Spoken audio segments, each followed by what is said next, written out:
Close your eyes for a moment and imagine a world that feels both familiar and utterly alien. A world where continents drift in places you would not recognize, and oceans, vast and endless, stretch farther than your mind can follow. It is a time so ancient that even the mountains we know today have not yet been born. The skies hang low, carrying the breath of volcanoes, and the ground itself still trembles with the memory of fire. Yet even here, in this raw and restless place, life has already found a foothold. Tiny, unseen, but persistent. Life hums in the waters. Microbes float like dust motes in sunlight, gathering in shimmering mats that cling to rocks at the ocean's edge. They breathe, they fade. They divide and divide again.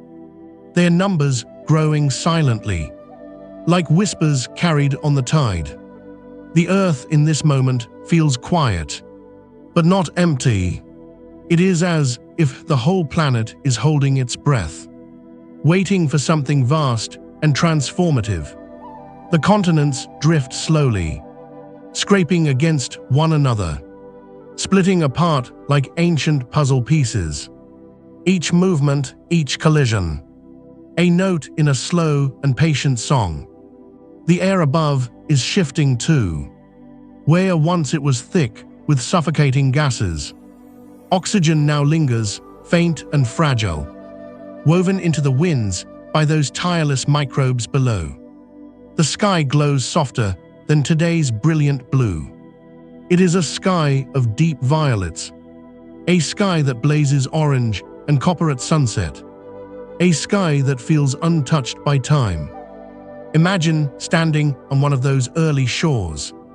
There are no trees, no flowers, no grass beneath your feet, only bare rock, sands sculpted by primitive rivers, and the endless hiss of waves against stone.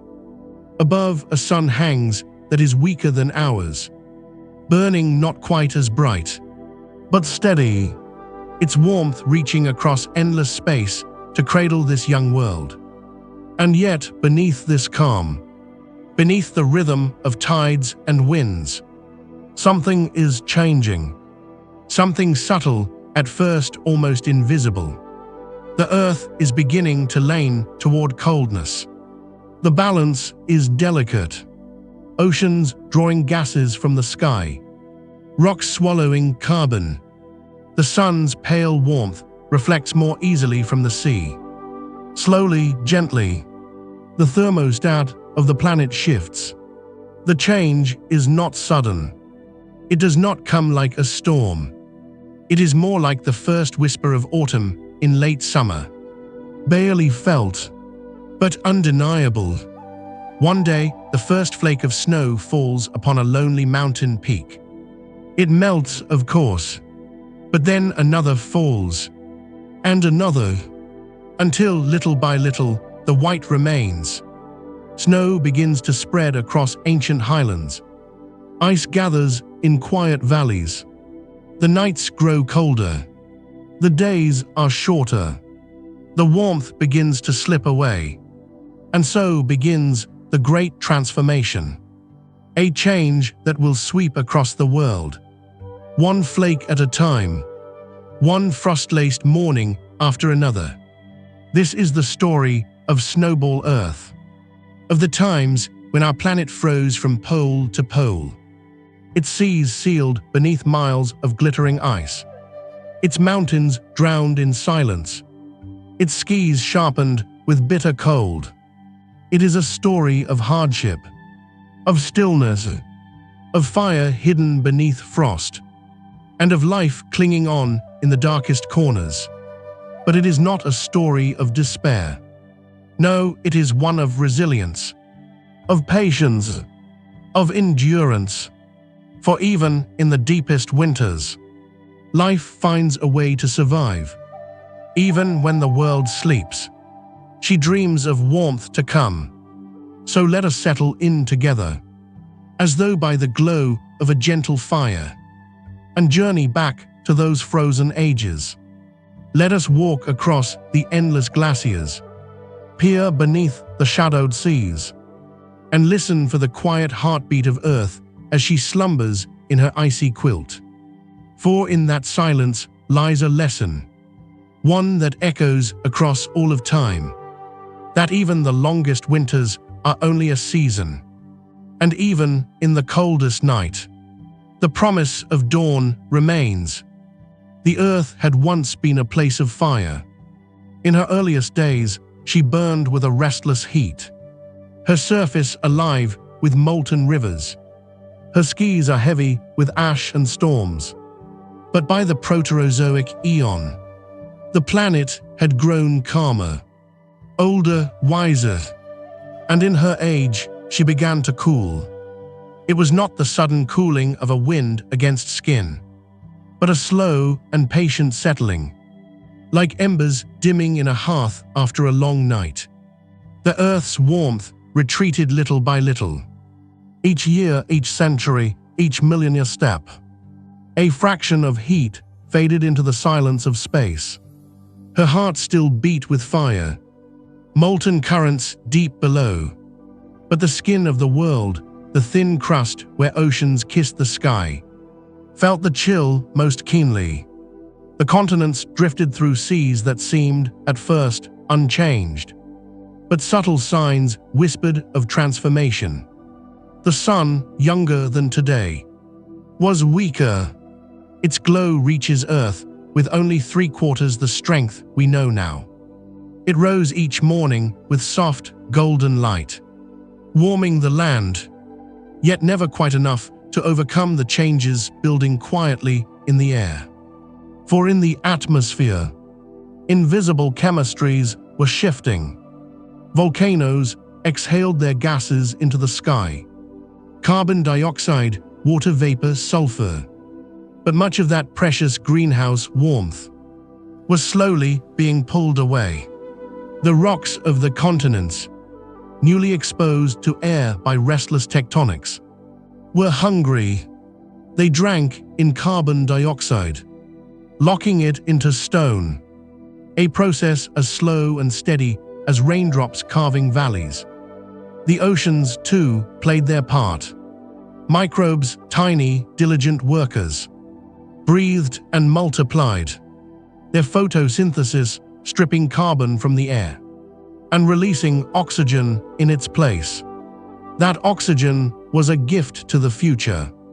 But in the moment, it robbed the planet of its blanket. Less carbon in the sky meant less warmth trapped near the surface. The balance tipped, ever so slightly, toward the cold. The change was not felt in a single day. It was not a sudden ice storm sweeping the land. It was slower, more patient, a drifting of seasons toward a longer winter. Imagine standing by one of those ancient coastlines, where microbial mats stretched like dark carpets across the shallows. At first, the days felt ordinary. The tides rose, the winds shifted, the sun glowed faintly overhead.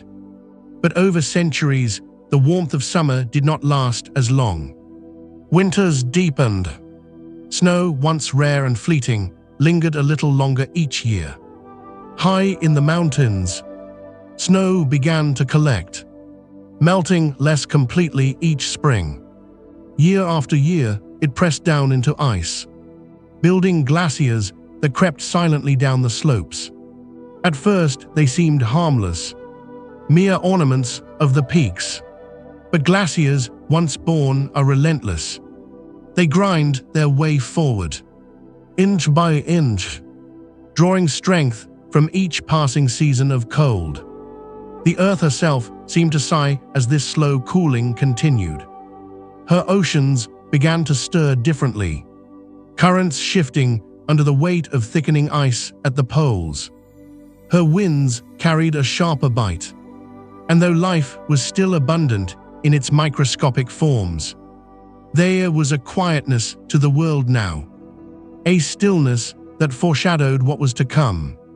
If you could watch it all unfold in fast motion, you would see the change clear as day. The continents would pale under white crowns. The seas would shimmer with sheets of frost at their edges. And each turn of the planet would glitter with a little more ice. But for those who lived it, for the microbes drifting in the seas, for the silent stones of the continents, the transformation was nearly imperceptible, like the turning of a page in a book read too slowly to notice. The slow cooling of the world was not merely a passing season. It was the prelude to a great and frozen symphony. The first soft notes had been played.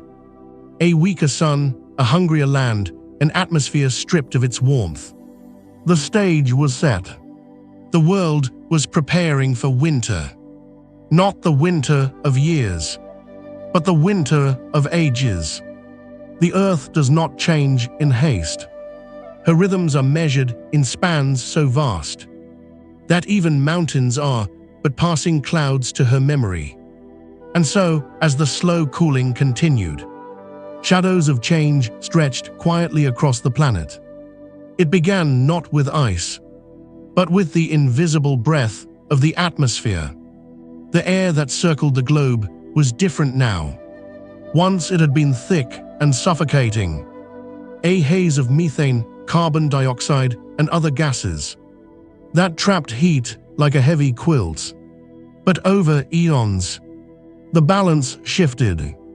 The steady work of microbes, tiny architects of the unseen world, was transforming the very sky. Each day, cyanobacteria floated upon the ocean's surface, catching sunlight in their delicate cells. With patient labor, they released oxygen, a gas invisible and fragile, yet potent in its effects. What they gave in abundance was not warmth, but clarity. The haze that once cloaked the sky began to lift. The air grew sharper, cleaner, but with it came a bite of cold, for the gases that once trapped heat were dwindling. The rocks, too, played their quiet role in this drama. On continents that wandered slowly across the seas, rain fell upon stone, and in that rainfall, a silent reaction occurred. Carbon from the sky dissolved into rivers, flowed across valleys, and bound itself to rock forever. It was a one-way journey, a slow siphoning of heat-trapping gases from the breath of the planet. To stand on one of those ancient shores would have been to witness a world both beautiful and lonely. The seas stretched endless, waves rolling against bare, silent land. There were no forests to whisper, no grasses to sway, no bird calls to stir the air, only wind across stone, and the soft hiss of waves upon sand. Yet even here, snow began to fall. At first, it came rarely, dusting on the highest peaks. But year by year, the flakes lingered longer. Their whiteness caught the sun's rays and sent them back into the heavens, robbing the earth of yet more warmth. What had begun as a faint chill was deepening into something greater. Still, the change was almost imperceptible. To the microbes drifting in shallow seas, life went on much the same. They clung to rocks. They floated on tides. They thrived in their quiet way. But the world around them was preparing for something vast. Picture the continents from above. Massive, unrecognizable shapes that would one day shatter and rearrange into the lands we know now. They drifted beneath skies painted with strange hues, their surfaces gleaming faintly with frost. Shadowed valleys gathered pockets of snow. Glaciers crept forward inch by inch, and the seas themselves began to show a thin, glassy skin of ice at their edges. The earth was becoming a mirror, Each white surface, each reflective sheet of frost, turned sunlight away, and as more light fled back into the blackness of space, the cooling deepened. The shadows of change grew longer, more profound. It was a feedback, a cycle. The colder the earth grew, the more easily it cast away the sun. And the more it cast away the sun, the colder it became. Volcanoes still rumbled in the distance, their fire unyielding, their molten rivers glowing under starlit skies. But even their warmth seemed fleeting against the slow encroachment of ice. The contrast was striking. Fire and frost, coexisting, locked in an uneasy balance. There was no sudden alarm, no storm to herald what was coming. Instead, it was the patience of cold, the persistence of frost, the silent weight of change gathering one season after another. For those who might have looked upon it, if such eyes had existed then, the beauty would have been undeniable. Snow sparkling across endless plains, glaciers gleaming like rivers of glass, oceans shimmering beneath a thin veil of ice. The world, step by step, was slipping deeper into silence. The shadows of change had lengthened. The air was colder, the land whiter, the seas darker. Earth was turning the page, preparing to enter a chapter written in ice. And though life went on, small, unseen, resilient, the stage was being set for one of the greatest winters. The planet would never endure. The great changes of the Earth often begin quietly, so softly that they almost go unnoticed. A shift in wind, a faint alteration in the seasons. The smallest detail can be the first whisper of a story that will echo across millions of years. And so it was with the first hints of frost. At first, the Earth still seemed much as she always had. Her oceans rolled on endlessly, blue-green in the faint light of the younger sun. Her skies, pale and strange, arched wide over continents of bare rock and lonely sands. Volcanoes still lit the horizon here and there, their plumes rising like smoke signals into the thin air. But high in the mountains, snow began to fall. It was not the playful, swirling snow we know today, dancing in the wind above forests and rooftops. This snow fell onto stone cliffs, onto ancient peaks stripped bare of trees. It settled in quiet valleys and on ridges, a delicate lace of white upon a dark and rugged land. At first, it melted away with the coming of spring. But slowly, year after year, the balance shifted. The snow lasted longer into the warm months. The meltwater ran thinner, streams trickling instead of rushing. And in the highest places, patches of snow endured all year round. There was a silence to this snow. No birdsong accompanied it. No footprints marred its surface. It lay untouched, a pure white veil draped across the peaks. And yet its presence marked a turning point. For snow is not merely decoration.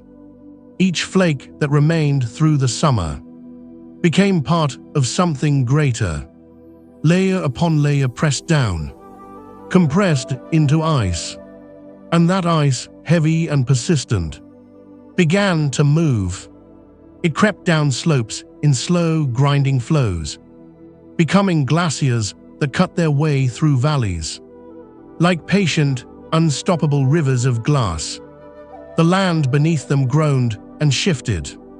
Mountains wore new scars. Rocks carried away, ground down, left behind in heaps and ridges.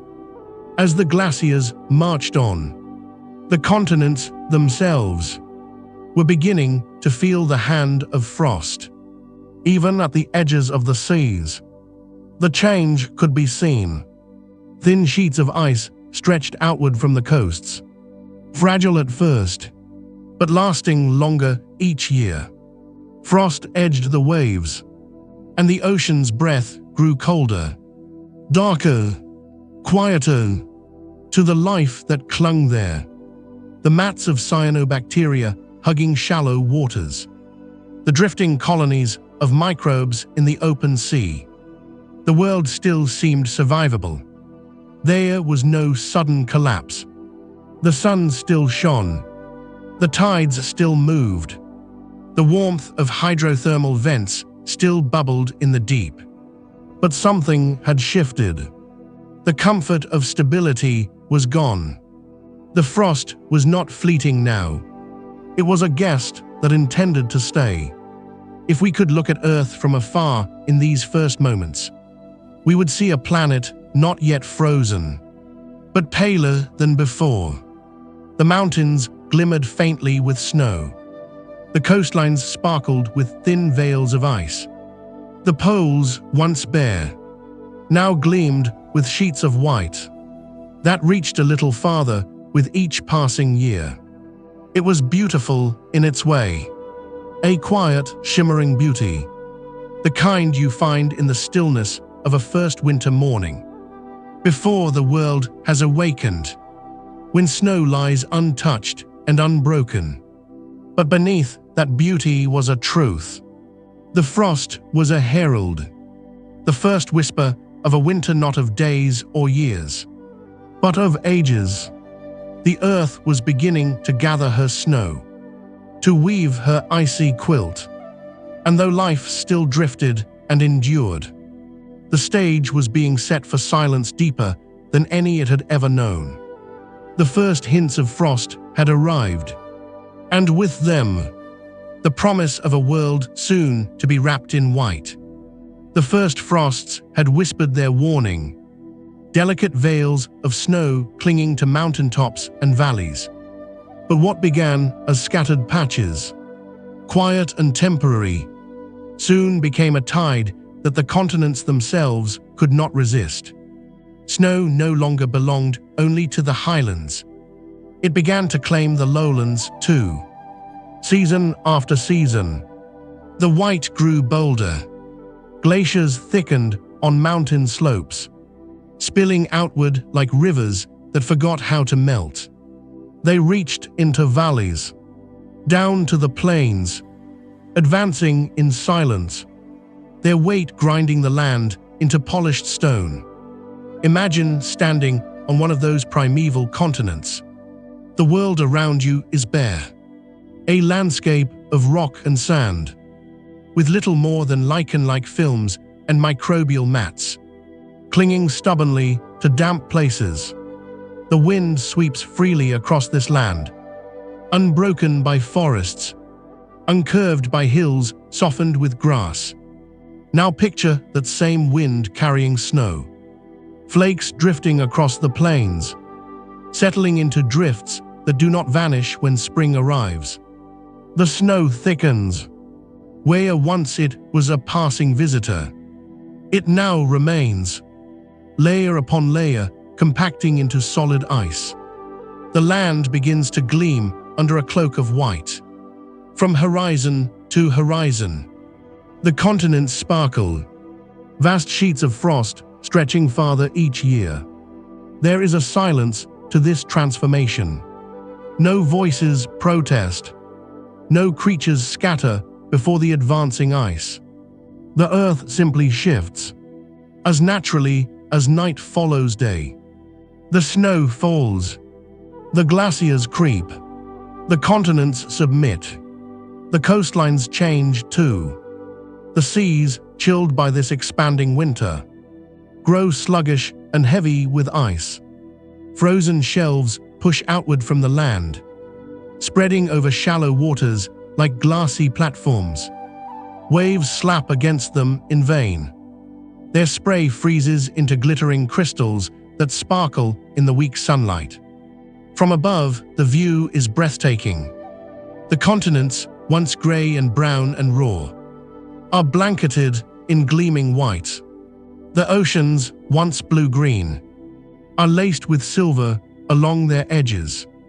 The poles glimmer with growing crowns of ice, sending fingers that stretch closer to the equator with each passing century. Earth is beginning to resemble a pearl, luminous, pale, serene. And yet this beauty carries with it a deep, unsettling stillness. For with every inch the glaciers advance, they strip the land bare.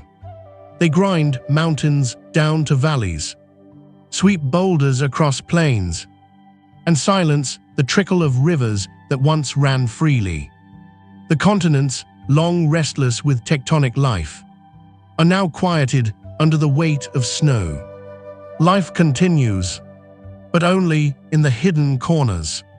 Microbes linger beneath sheets of ice, thriving near the warmth of volcanic springs or the faint trickle of meltwater. They are unseen, yet their persistence is the pulse of the world.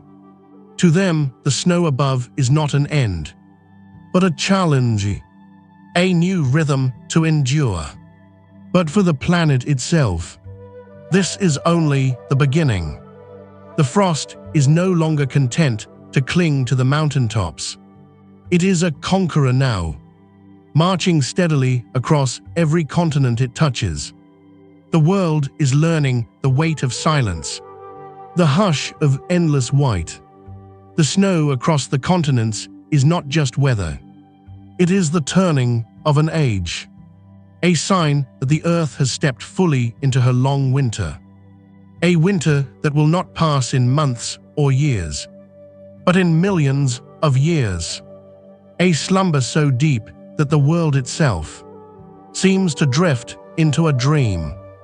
The oceans had always been the heartbeat of Earth. They stretched across her surface like vast blue lungs, breathing with the tides, swelling with storms, whispering against the edges of continents. Life had been born in those waters, and for billions of years, it had endured there, thriving quietly in sunlit shallows and dark abyssal depths alike. But as the snow swept across the continents, the oceans too began to change.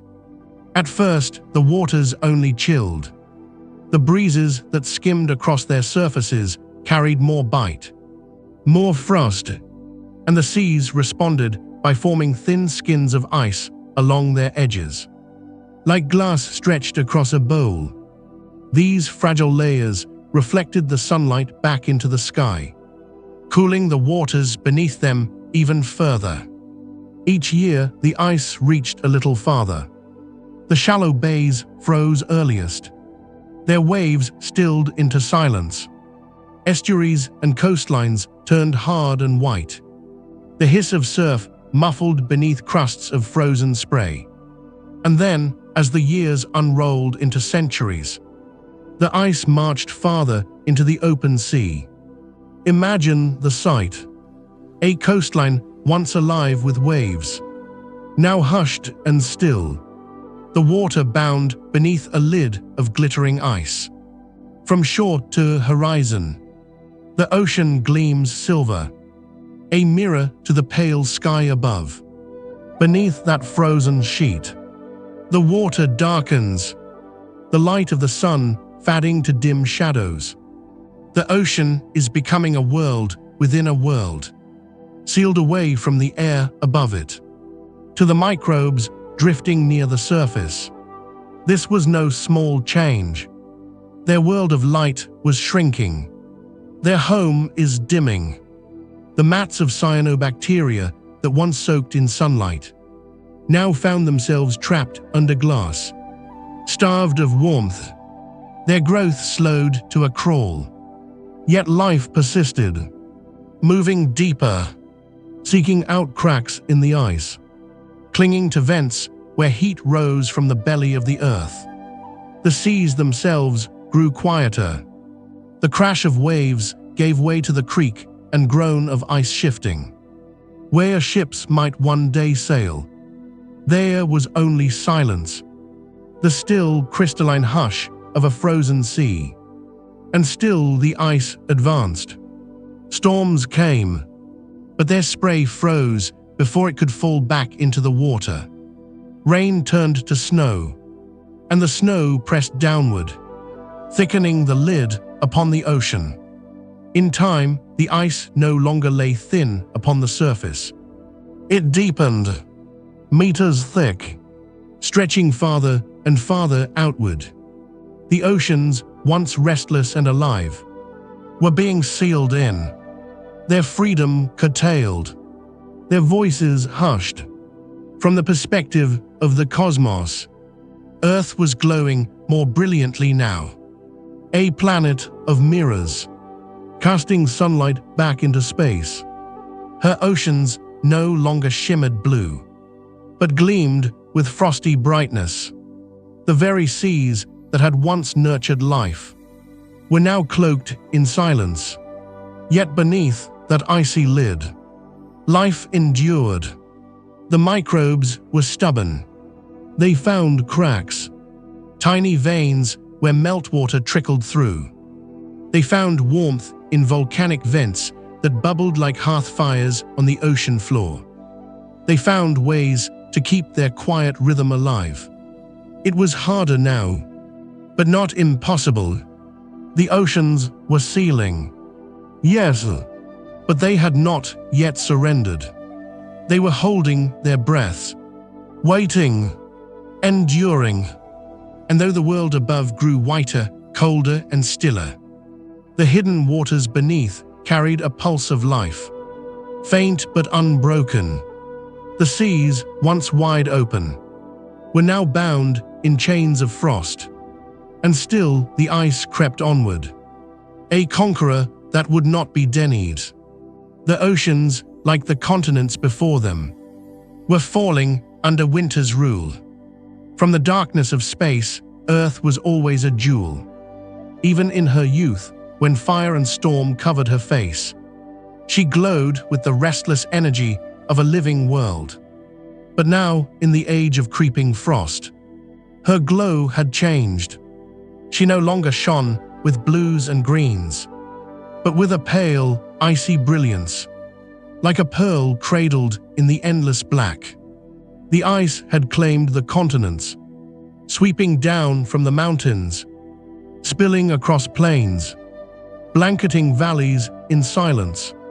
The oceans, too, were hidden now beneath thick, unbroken lids of white. And all of it, land and sea alike, gathered sunlight and flung it back into the sky. Earth had become a mirror. Each ray of sunlight that touched her did not sink into warmth, did not soak into ocean or stone, but was reflected outward, bounced away into the void. The warmth of the sun was rejected, sent back across the great distance of space. And with each passing year, the planet grew colder. From afar, the sight was dazzling.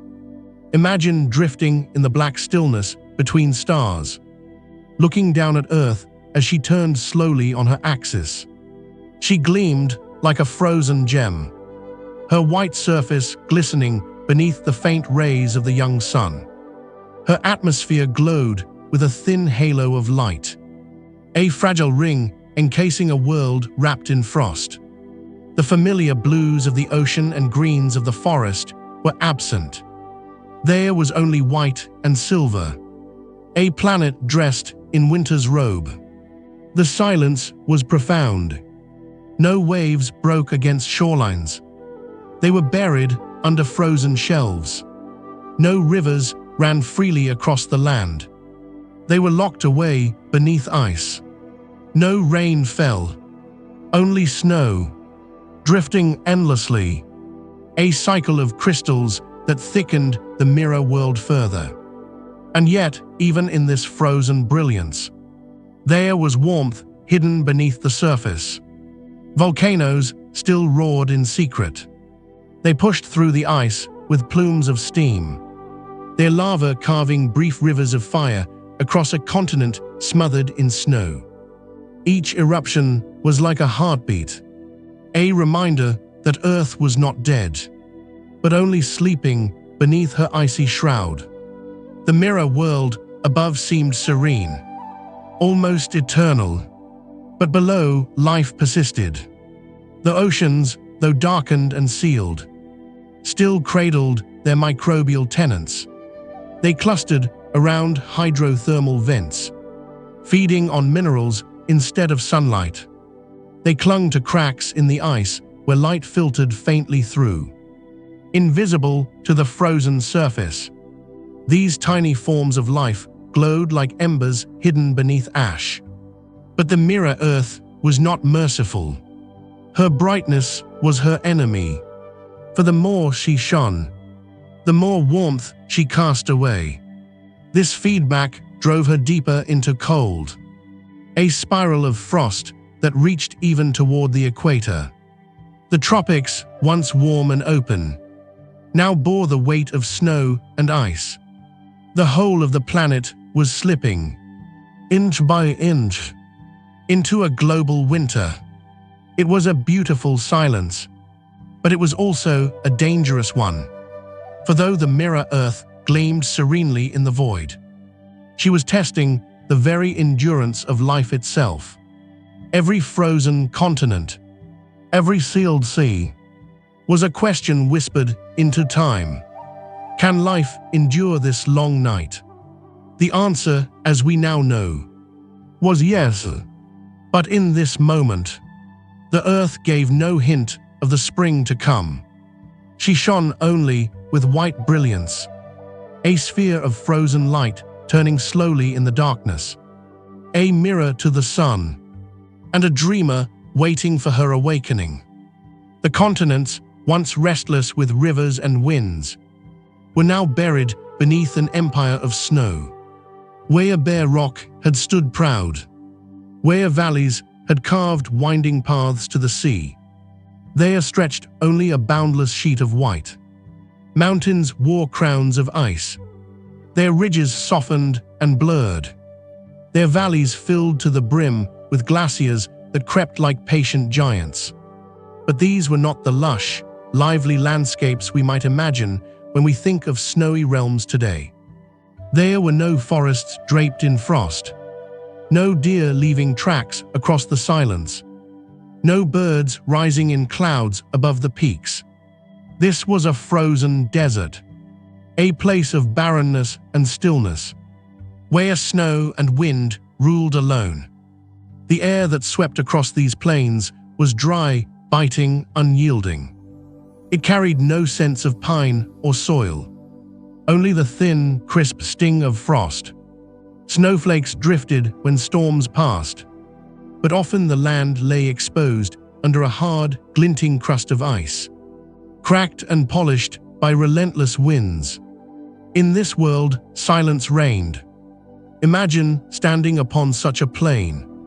The horizon stretches endlessly, a flat, white wilderness broken only by the faint shimmer of distant glaciers. The sun hangs weakly in the sky, its light pale, its warmth barely felt.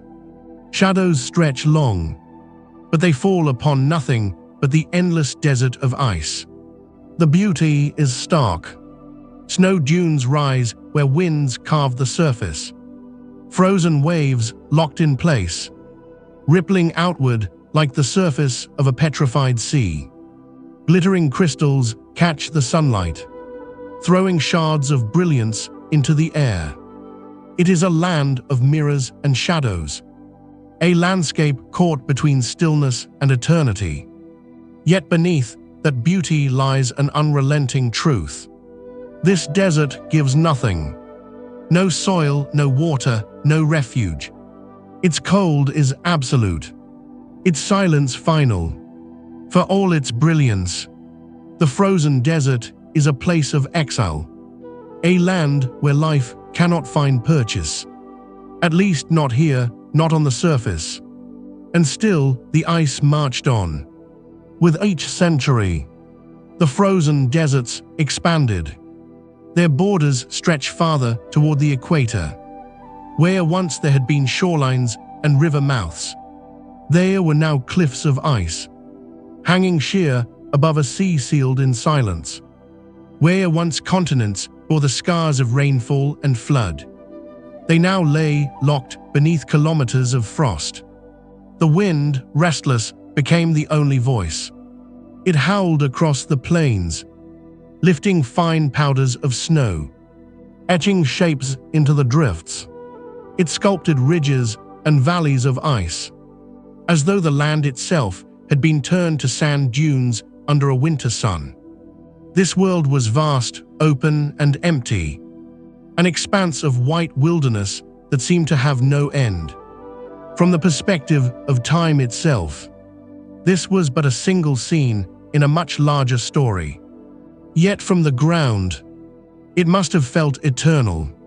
The days passed, but each was the same pale light, the same endless frost, the same barren silence. It was as if Earth had forgotten change, forgotten spring, forgotten warmth. And yet, though this frozen desert seemed lifeless, life still clung beneath. In the oceans sealed by ice, in the cracks warmed by hydrothermal heat, tiny beings carried on. The surface was a desert, but deep below, life persisted quietly, as stubborn as embers refusing to go out. The frozen deserts of Snowball Earth were harsh, but they were also hauntingly beautiful. Sculptures of frost carved by time itself. Their silence was not emptiness, but a pause in the great rhythm of the world, a waiting stillness. For though these deserts seemed endless, they too were only a chapter, and even the most relentless winter cannot last forever. Above, the world had fallen silent. The continents lay smothered in frost, the oceans sealed under lids of ice, and the winds swept endlessly across white deserts. But beneath that heavy blanket of snow and silence, life continued its ancient rhythm.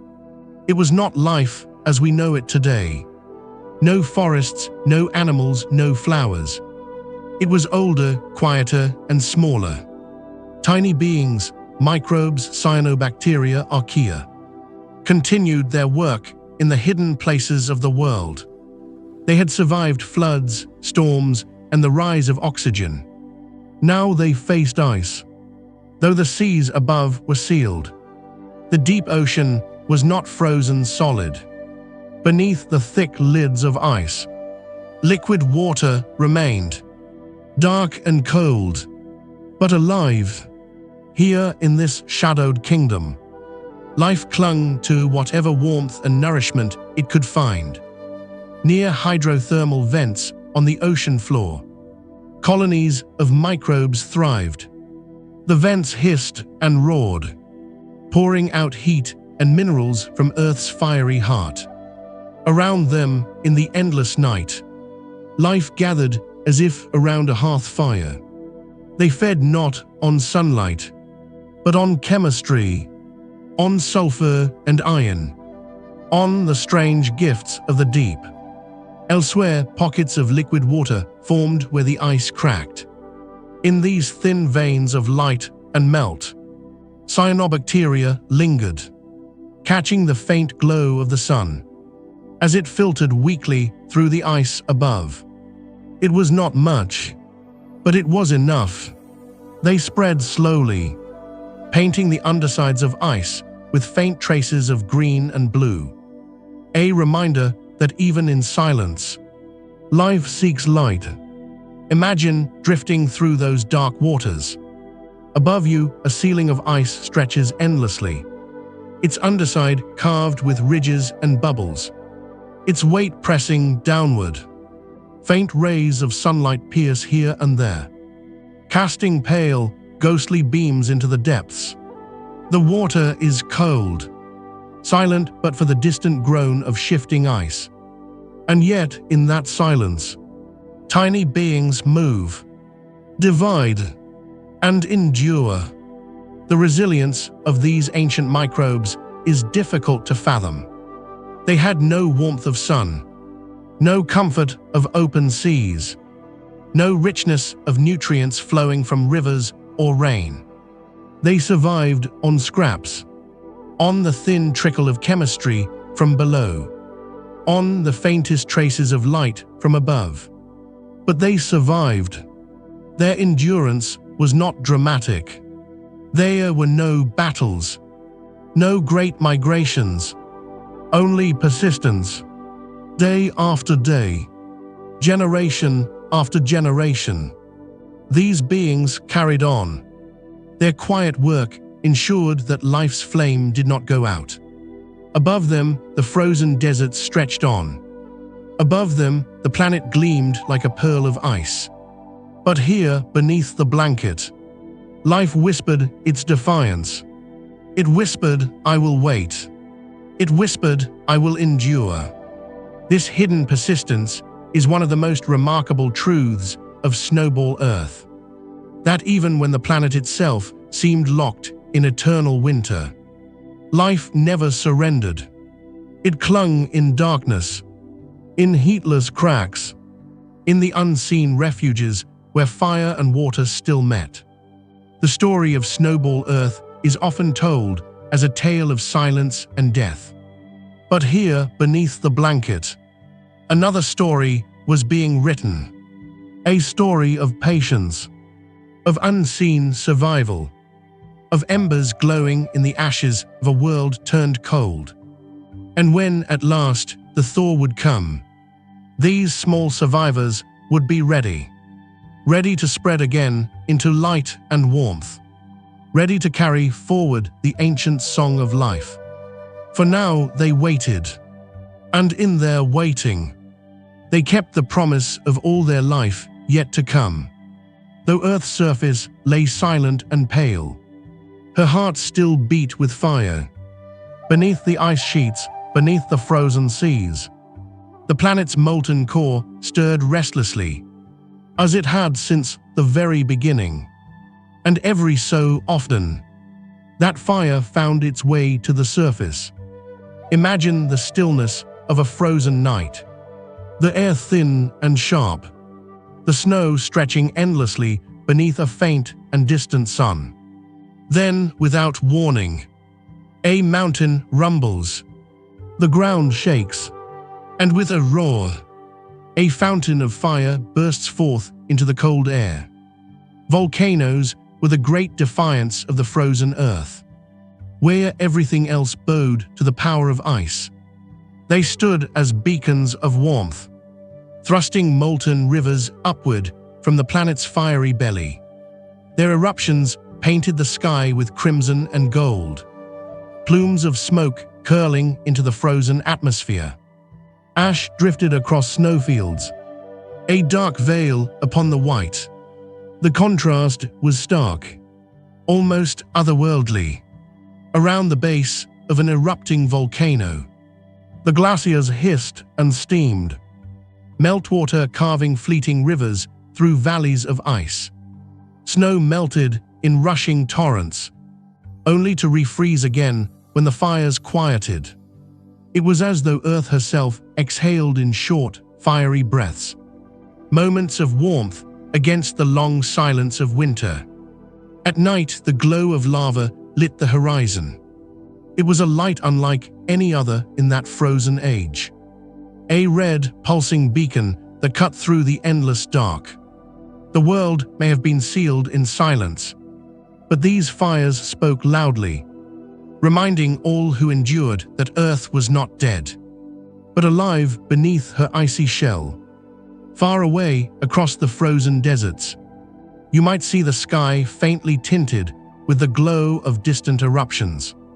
The snow would shimmer with orange light, reflecting the fires of the deep, and the winds, carrying fine volcanic ash, would scatter traces across the ice sheets, like soot upon a frosted window. In the oceans, too, fire found its voice. On the seafloor, hydrothermal vents burst with heat, pouring minerals into the dark waters. Around them, life gathered. Microbes fed on the rich chemistry of the vents, thriving in the warmth where ice could not reach. These underwater volcanoes were not fleeting like their cousins on land. They burned steadily, a quiet hearth in the deep night of the world.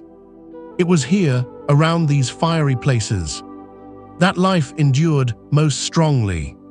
Communities of microbes clustered in layers, feeding on sulfur, iron, and heat. They were fragile in form, but resilient in spirit. Each vent, each eruption, was a reminder that fire was still present, still offering a thread of hope through the long cold. These fires did more than keep life alive. They also shaped the planet's future. Each eruption filled the air with gases: carbon dioxide, sulfur, water vapor.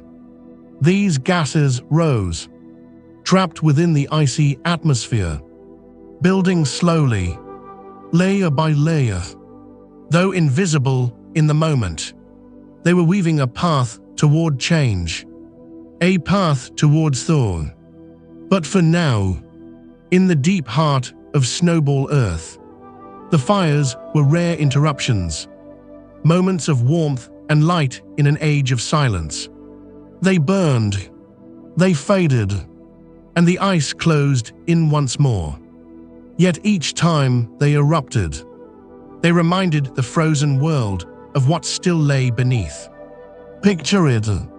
The frozen desert stretches endlessly, a world of pale silence. And then, far in the distance, a red glow blooms on the horizon. Smoke curls into the sky, and rivers of molten rock crawl down icy slopes. The snow hisses, the glaciers crack and steam. For a brief moment, the frozen earth remembers her fire. And then, as the eruption subsides, the glow fades, the rivers freeze, and silence returns. But beneath it all, the fire never sleeps. It waits, it gathers, it breathes, ready to rise again. The fires in the night were fleeting, but they were also eternal. The heartbeat of Earth herself, pulsing beneath the deepest frost. The world had grown still. The great ice sheets stretched from pole to pole, binding continents in silence, covering oceans in lids of frozen glass. The air was sharp and thin, the sun a pale presence in a sky that seemed more distant than ever. It was as though Earth herself had drawn in a long breath and fell into the quiet rhythm of sleep. For millions of years, this silence endured. The glaciers crept forward at their own patient pace, not rushing, not halting, but pressing onward, reshaping valleys and plains beneath their crushing weight. Each crack of ice, each groan of shifting glaciers, was like the turning of a sleeper on a vast, cold bed. From the surface, it must have seemed eternal. The days and nights blended into one another, their difference barely felt in the weak light of the sun. Snow fell, but not in storms that came and went, rather in steady drifts, a slow and constant thickening of the icy quilt. Wind swept across the plains, lifting fine powders of snow into the air. But it was the only voice left in the frozen stillness. The oceans, sealed beneath their icy ceilings, were hushed too. Their waves no longer sang against the shore. Their tides no longer carved the land. Instead, they moved in muffled silence, dark and slow, their surfaces locked away from the sky. It was as though the seas themselves had retreated into a dream. And yet, deep below, the fires of Earth still glowed. Molten rivers churned in the mantle, quiet but restless, their warmth rising in unseen pulses. Every now and then, volcanoes would erupt, breaking the surface, painting the frozen desert with fleeting rivers of fire. These moments were like the murmurs of a dreamer, flashes of light in the long night of slumber. Life, too, persisted in this sleep. Microbes endured beneath the ice, in the warmth of volcanic vents, in cracks where water still trickled, in pockets of brine hidden within glaciers themselves. They did not thrive as they once had, but they endured, quiet as embers beneath ash. The slumber of the planet was not absolute. A faint heartbeat still echoed, keeping the promise of renewal alive. Imagine Earth in this state. From the vastness of space, a perfect sphere of white turns slowly, glittering like a pearl against the dark. She shines with brilliance, but she speaks with no sound. She breathes no storms of thunder or rain. Her continents and oceans lie silent beneath ice. She is beautiful, but she is also still, utterly, profoundly still. This was Earth in slumber, not dead, not broken, but resting. The great cycles of geology slowed beneath the weight of frost. The rivers paused, the seas hushed, the land slept. It was a pause in the planet's long song, a rest note in the music of time. And yet slumber is never permanent. Every sleep carries within it the promise of waking. Every night carries the certainty of dawn. So too did Earth, wrapped in her icy quilt, carry within her the seeds of renewal. The gases from restless volcanoes gathered above, slowly, invisibly, layer upon layer, building toward change. But for now, that change was far away, and the world slept on. It was a slumber, both haunting and cozy in its own strange way. The planet rested, blanketed in white, dreaming in silence, while life waited patiently in hidden corners. Time stretched on, millions upon millions of years, the frozen Earth turning quietly in the arms of the cosmos. And so, Snowball Earth became a world of dreams, a planet at rest, breathing in silence, waiting for the warmth of her awakening. For millions of years, the Earth lay in her icy slumber. The continents glimmered beneath their frozen crowns. The oceans lay hushed beneath their lids of glass, and the air carried only the faint whisper of winds sweeping across empty plains. To look upon her from the darkness of space was to see a planet still, serene, and deeply asleep. But beneath that silence, something was stirring. It was not sudden, not dramatic, not the thunder of storms or the crashing of floods. It was slower, quieter, like the steady rising of breath in a dreamer's chest. The Earth was inhaling, not air but gases, the breath of her volcanoes. Though the surface seemed frozen and lifeless, the deep interior of the planet was anything but. Her molten heart still churned with restless heat, driving currents of magma through the mantle, feeding volcanoes scattered across continents and hidden beneath oceans. These volcanoes, patient and relentless, spoke in tongues of fire.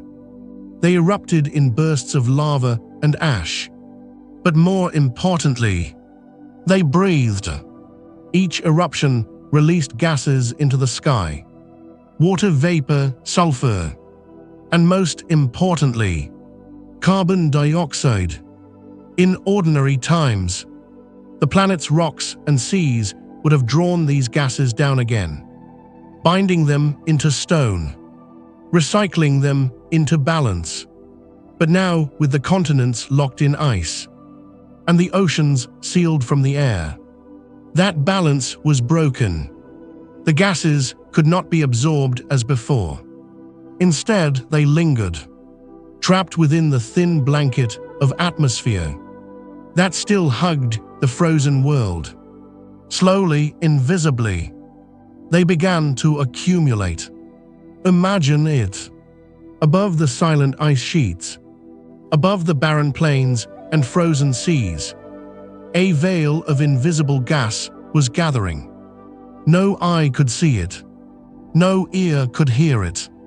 Yet each plume of smoke from a volcano, each quiet exhalation from the Earth's crust, added to that veil.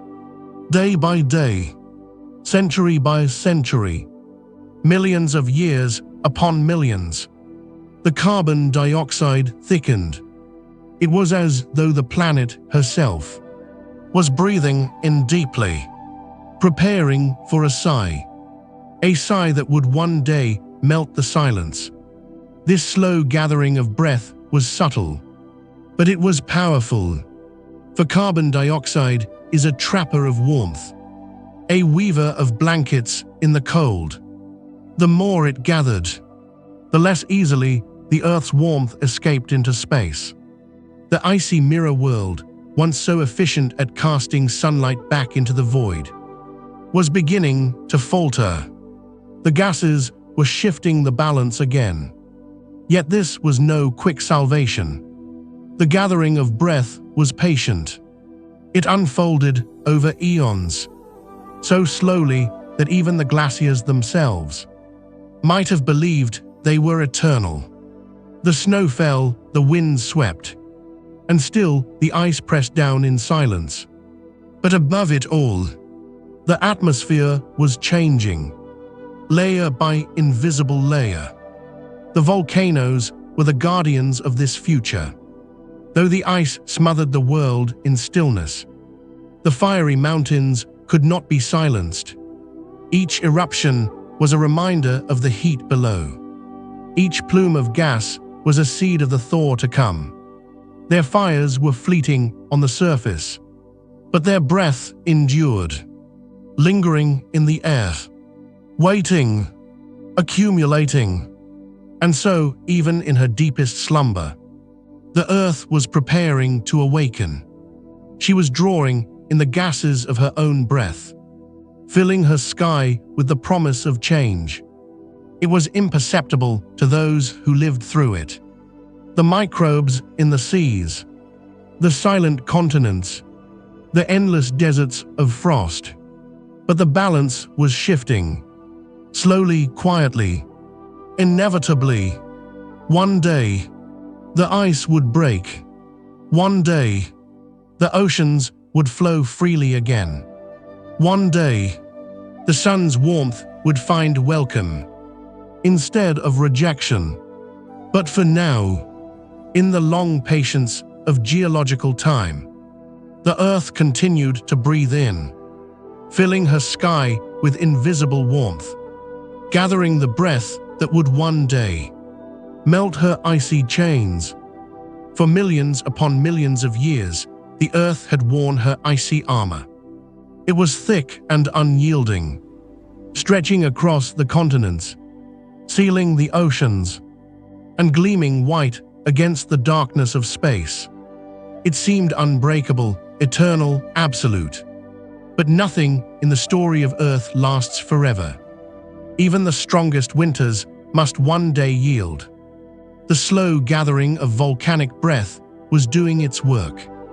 High above the frozen deserts and seas, the atmosphere grew heavier with gases, layer by invisible layer. Carbon dioxide wove a blanket around the world, subtle at first, but steadily thickening. It was a quiet revolution, a change no glacier could sense, no snowflake could resist. And then, slowly, the ice began to answer. It did not shatter in a single moment. There was no thunderous crack that split the world in two. No, this was gentler, more patient. Like the first sigh of spring after the longest of winters. A hairline fracture here. A thin crevasse there. The mighty ice sheets, once seamless and proud, began to whisper with tension. Picture it. An endless white plain, silent beneath a pale sun. The air sharp, the snow hard as stone beneath your feet. And then, faintly, a sound, a groan deep within the glacier. The voice of ice shifting under its own weight. Moments later, a crack spreads outward, sharp and sudden, like the sound of a tree splitting in the cold. At first, the cracks were small, thin lines that zigzagged across the ice, dark veins marking weakness in the frozen armor. Meltwater trickled into them, pooling in shadows, only to freeze again by night. But each cycle of freezing and thawing widened them, pressing the fractures deeper, making space where once there had been none. In some places, the cracks revealed glimpses of the ocean beneath.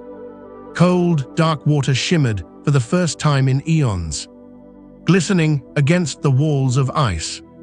The sea, long sealed away, was tasting air again. Elsewhere, the cracks became vast crevasses, gaping wounds in the glaciers. Snow avalanched into them, echoing like thunder as it tumbled downward. The ice moaned and shifted, its strength faltering, and with each new fracture, the sun found a way in. Faint beams of light pierced through the openings, slipping into the waters below. It was weak, barely enough to warm the surface, but to the microbes waiting in the shadows, it was a gift. Photosynthetic life stirred once more, clinging to the undersides of ice, stretching toward the thin shafts of light, as if toward a long-forgotten dream. The cracks were more than fractures in ice. They were signs of a promise kept. The earth had been breathing, her volcanoes filling the sky with invisible warmth. And now the glaciers were beginning to answer.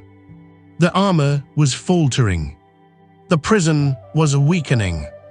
The long night was stirring with the faintest memory of dawn. But the thaw was not yet complete. The cracks were scattered, isolated glimpses of what was to come. The glaciers still stretched for thousands of kilometers, their weight pressing down with unyielding strength.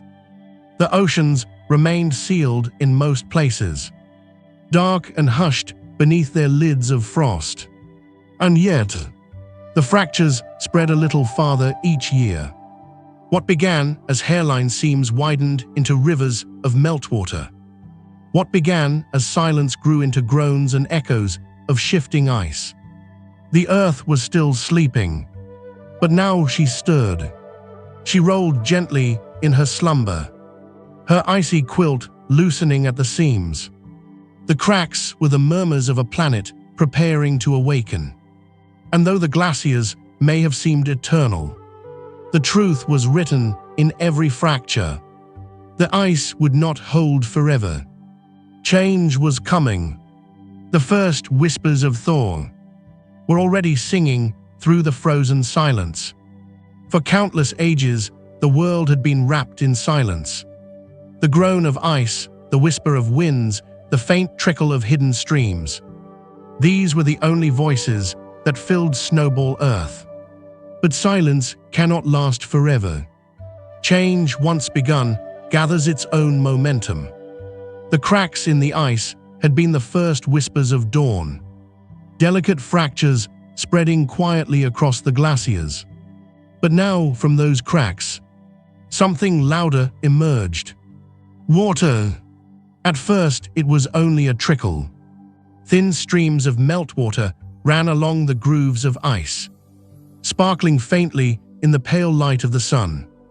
They froze again by night, but returned each day with renewed strength. Over time, they carved channels deeper and deeper into the glaciers. And then, all at once, they were rivers.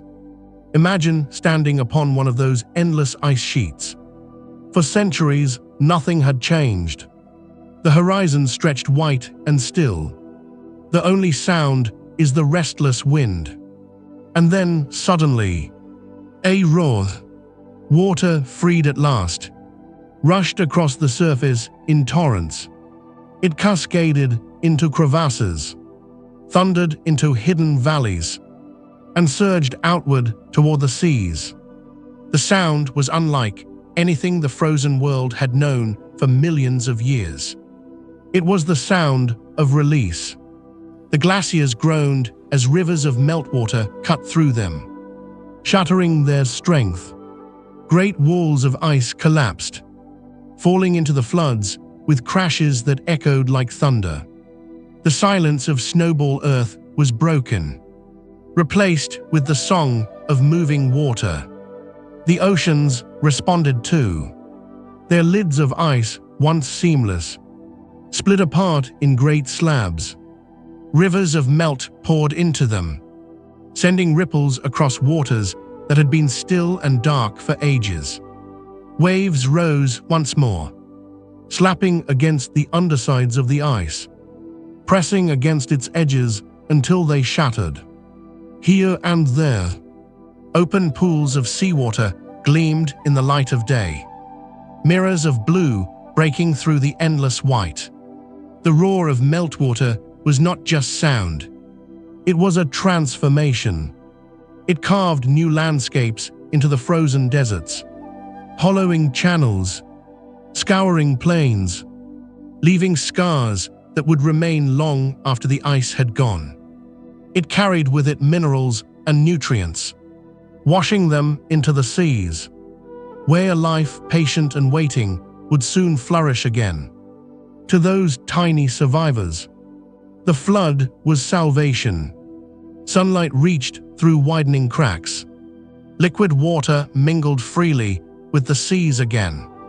Microbes, long starved of light, awoke with vigor, spreading into the newly freed waters. Colors returned to the ocean. Green blooms of cyanobacteria, blue shimmering shallows, golden hues of light piercing the surface. The world was breathing again. But the thaw was not gentle. It was fierce. As carbon dioxide levels built higher and higher, the warming accelerated. The glaciers melted with growing force, each flood feeding the next.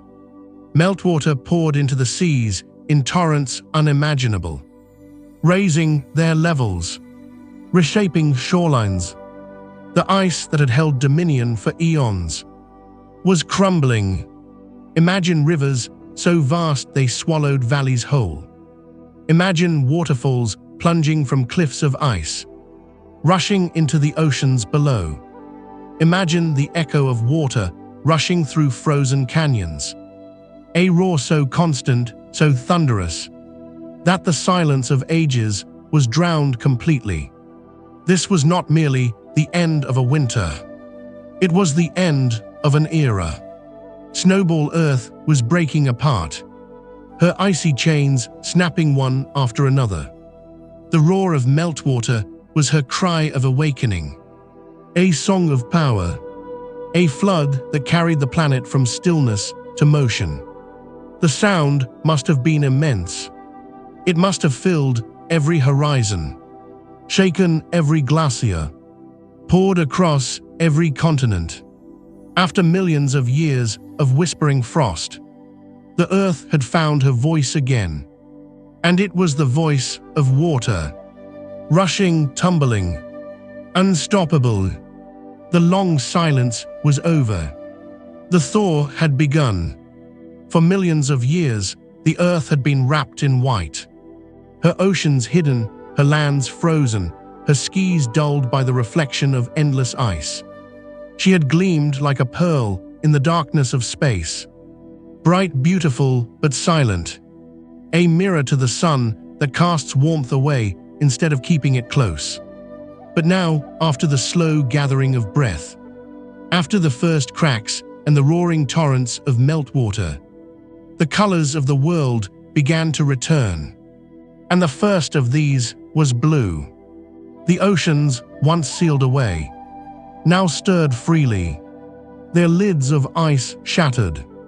Their surfaces rippled and rolled with waves. The sound of moving water filled the air, washing over coastlines that had been locked in silence for an age.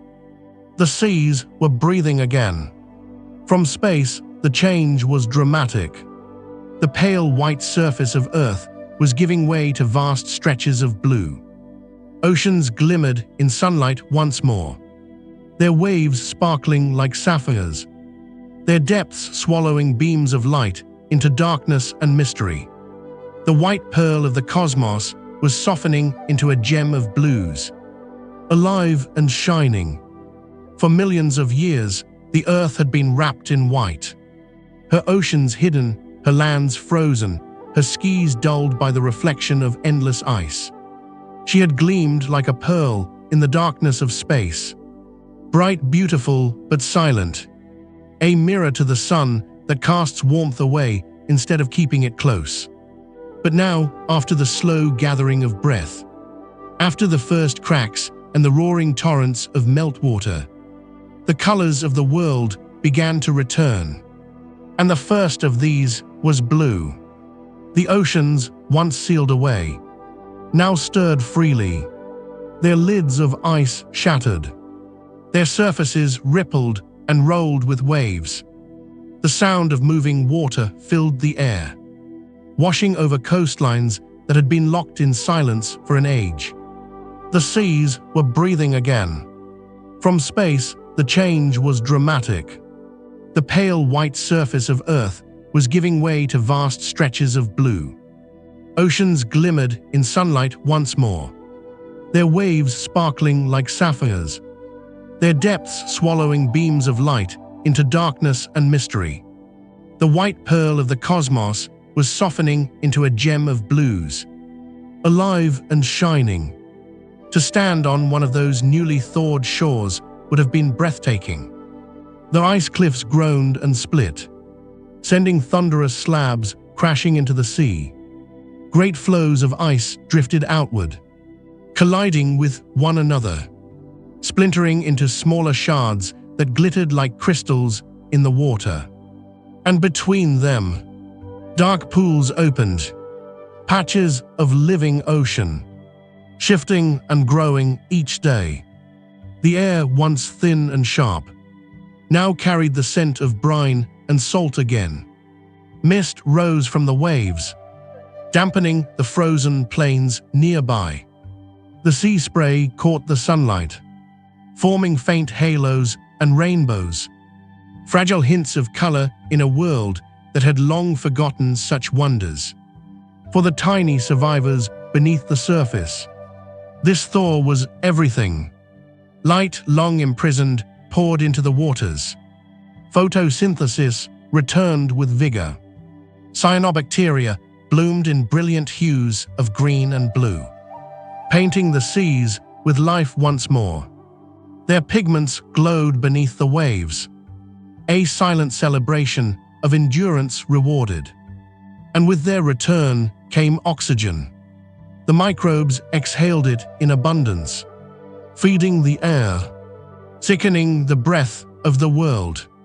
The atmosphere grew richer, its skies clearer, its horizons are brighter. The planet was not only thawing, it was breathing more deeply than ever before. The return of blue was more than the color of oceans. It was the color of freedom, of movement, of possibility. The seas, once silent prisons beneath ice, were now open expanses once again. Currents flowed, mixing nutrients across the globe.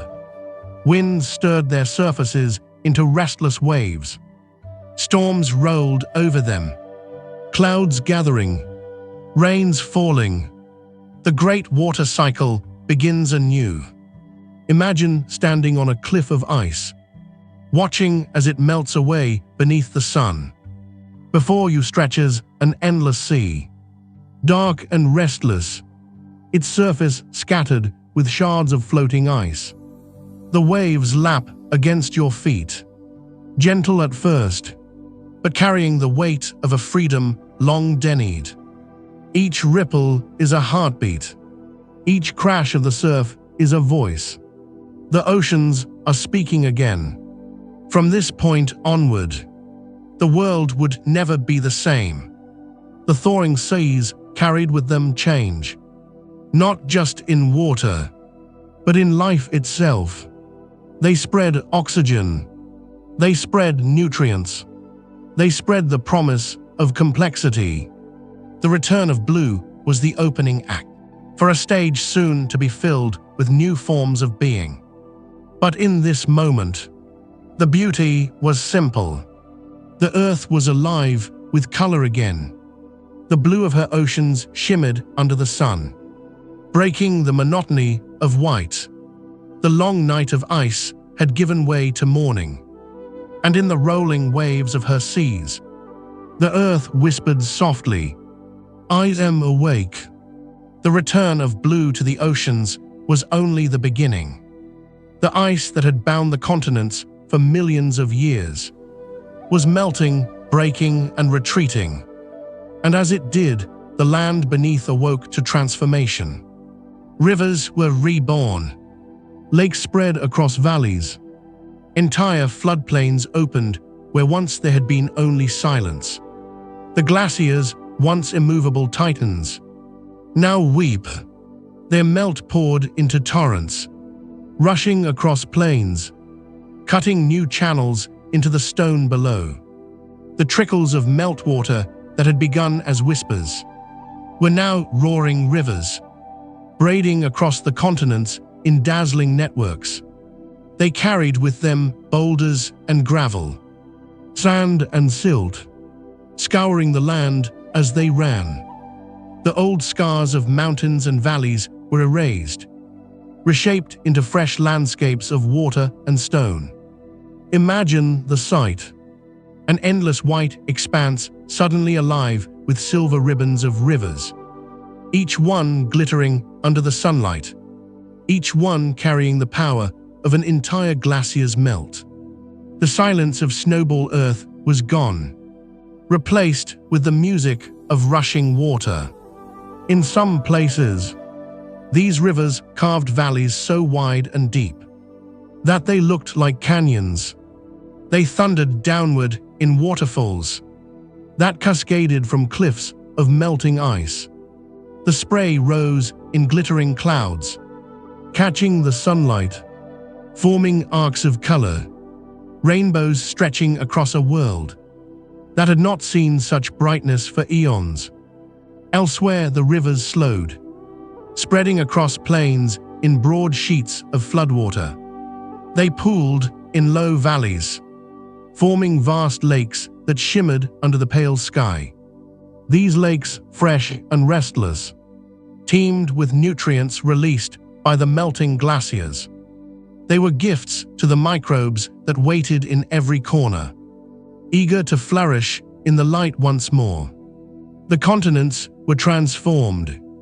What had been frozen deserts, barren and silent, were now mosaics of water, braided rivers, wide lakes, swamps and wetlands forming where the land dipped low.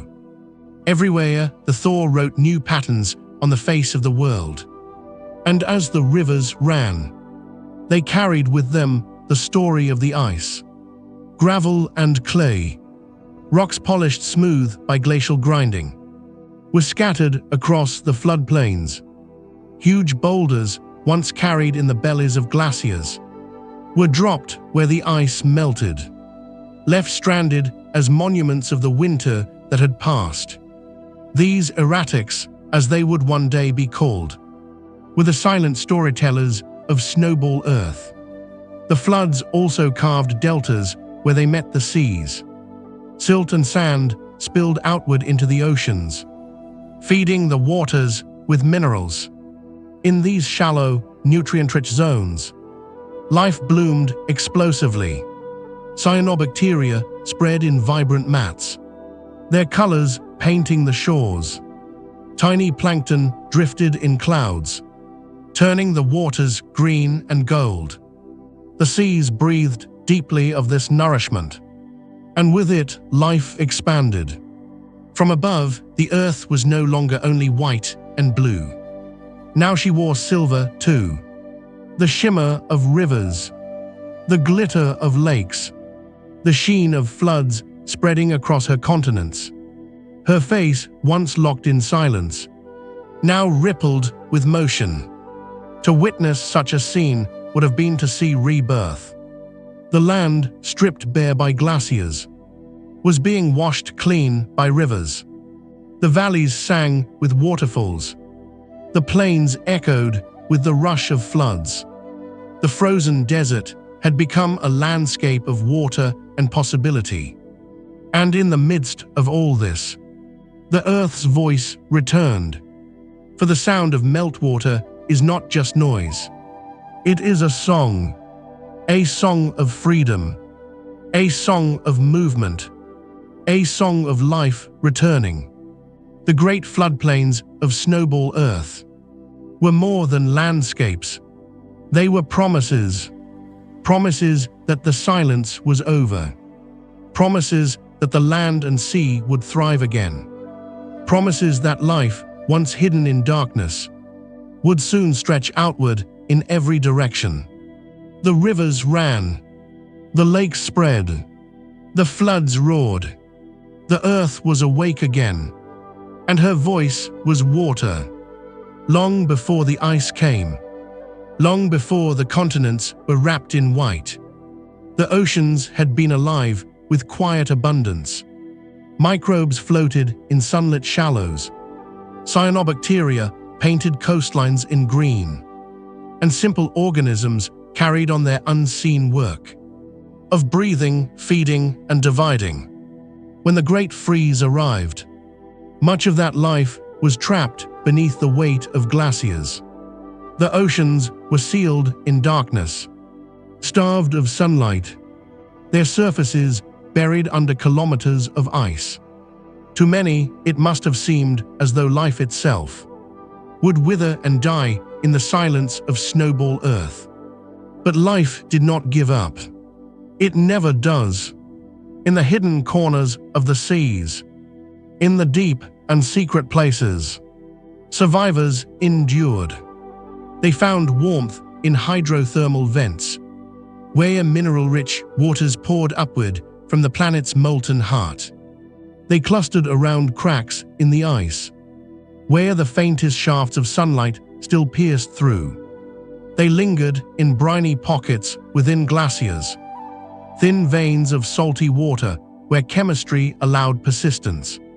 In these refuges, life carried on. Fragile, quiet, but unbroken.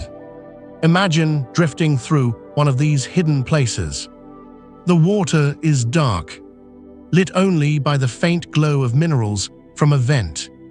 Plumes of warmth rise upward, and around them, mats of microbes cling and spread, feeding on sulfur and iron, turning the invisible chemistry of Earth into energy. They are tiny, but they are countless, each one a flicker of persistence, in a world ruled by ice. Now, as the thaw begins, these survivors emerge from their long confinement. The cracks in the ice widen. Light pours into the waters again. Nutrients carried by the floods and rivers spill into the seas in abundance, and the survivors respond with joy. Though joy is not the word they would know. They divide, they bloom. They spread into the open waters once more. Cyanobacteria rise to the surface. Drinking in the sunlight they had been denuded. Their pigments glow with blues and greens, turning the seas into living canvases. The oceans, once dark and silent, are now alive with color and motion. Other microbes stir as well. Archaea, resilient in their chemistry, expand into new niches. Simple eukaryotes, cells with beginnings of complexity, begin to spread. Their survival through the deep freeze, a triumph of patience and endurance. These small beings carry within them the seeds of everything that will come later.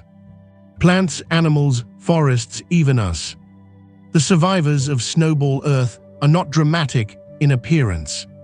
They are not mighty beasts or towering trees. They are small, invisible to the eye, humble in form, but in their persistence lies greatness. They remind us that strength is not always loud, that survival is not always glorious. Sometimes it is quiet. Sometimes it is patient. Sometimes it is simply enduring long enough to see the world change again. And oh, how the world is changing now. The thawing seas gave them space. The flowing rivers gave them nutrients. The clearing skies gave them light. After millions of years of silence, life was not just enduring. It was growing, flourishing, expanding outward with newfound vigor. The survivors of the deep were no longer hidden. They were everywhere. Their blooms turned the seas into living fields of color. Their breath of oxygen filled the skies with richness.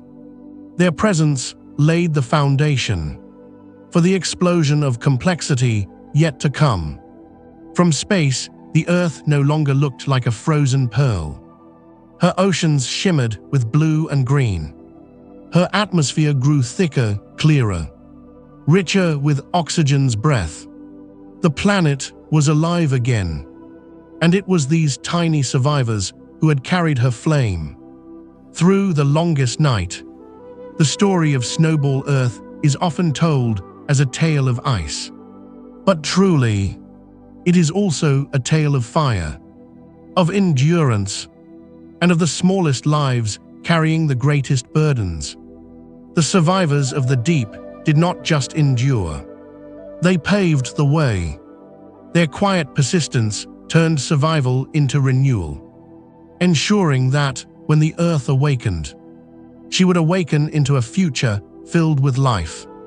The story of Snowball Earth was not told in words, nor in the voices of creatures who could carry memory forward. It was written in stone, etched into the very bones of the planet. And long after the ice had melted, long after the floods had passed, those lessons remained, waiting patiently for us to read them. The glaciers were artists of silence.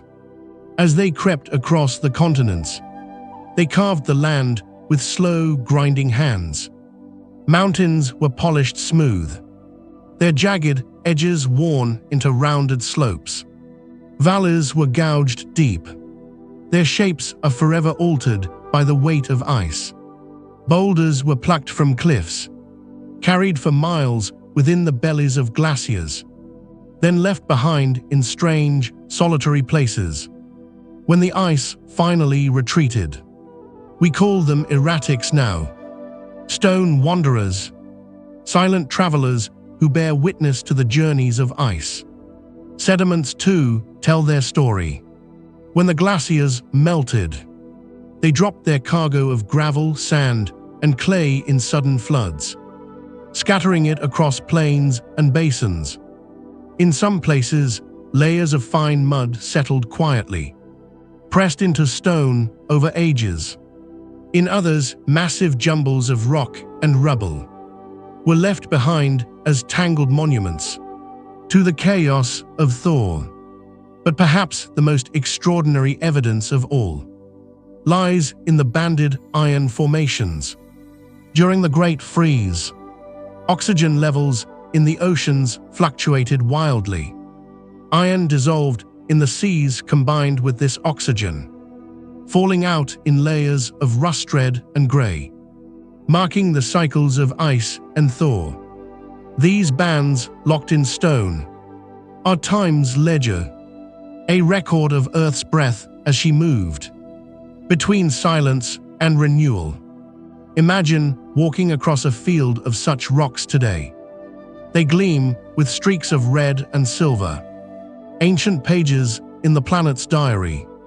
Each stripe is a line of poetry written billions of years ago, speaking of oceans sealed in ice, of microbes exhaling oxygen, of the delicate balance between survival and extinction. To run your hand across such stone is to touch the memory of Snowball Earth. The lessons are not only written in color, but in shape. Drop stones, giant boulders carried by icebergs, fell into soft mud as the glaciers melted. They left scars where they landed, their weight pressing deep into the sediment below. When that mud hardened into stone, the scars remained. To a geologist's eye, these marks are unmistakable. They are fingerprints of glaciers that once reached the sea, proof of a world locked in ice from pole to pole. The Earth does not forget, even after the ice retreated, even after warmth returned, and life flourished anew. The stones carried the memory forward.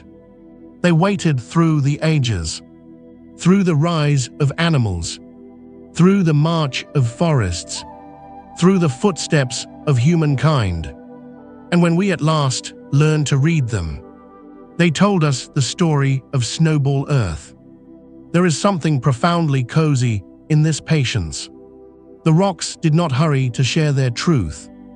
They simply kept it quietly for billions of years, knowing that one day someone would come along to ask the question, what happened here? And in their colors, in their scars, in their polished valleys and wandering boulders, they answered. They whispered, once the world froze, once the seas were sealed and the continents lay buried in silence, once life endured through the longest winter. The lessons written in stone remind us that the Earth is both fragile and resilient. She can be locked in silence and still awaken into song. She can be scarred and still carry beauty. Her stones are her memories, and through them, we too may remember. The Great Freeze was not a singular event. It was not one winter, endless and unbroken. Instead, the Earth moved through cycles, seasons on a planetary scale, long ages of ice, followed by sudden bursts of warmth, and then once more, the creeping return of frost. From our vantage point today, we see evidence of at least two great Snowball Earth episodes in the Proterozoic eon: the Sturtian glaciation and the Marinone glaciation. Each stretched across millions of years. Each reshaped the face of the world. Between them lay intervals of relative warmth, times when the Earth thawed, rivers ran freely, oceans stirred with life, and yet, inevitably, the cycle returned to ice again. It is tempting to imagine these cycles as cruel, a world trapped in endless suffering. But in truth, they were part of a rhythm, a dance of extremes that tempered the planet, forged resilience, and set the stage for the life that would come after. Picture the Earth settling into one of these freezes.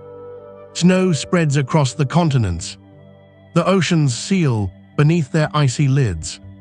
The world gleams once more like a frozen pearl in the heavens. For millions of years, silence reigns, life surviving only in hidden places. And then, the volcanoes breathe. Their gases gather in the sky. Carbon dioxide builds and builds, until the planet can no longer hold its ice. Suddenly, warmth floods in. The glaciers retreat. Rivers roar.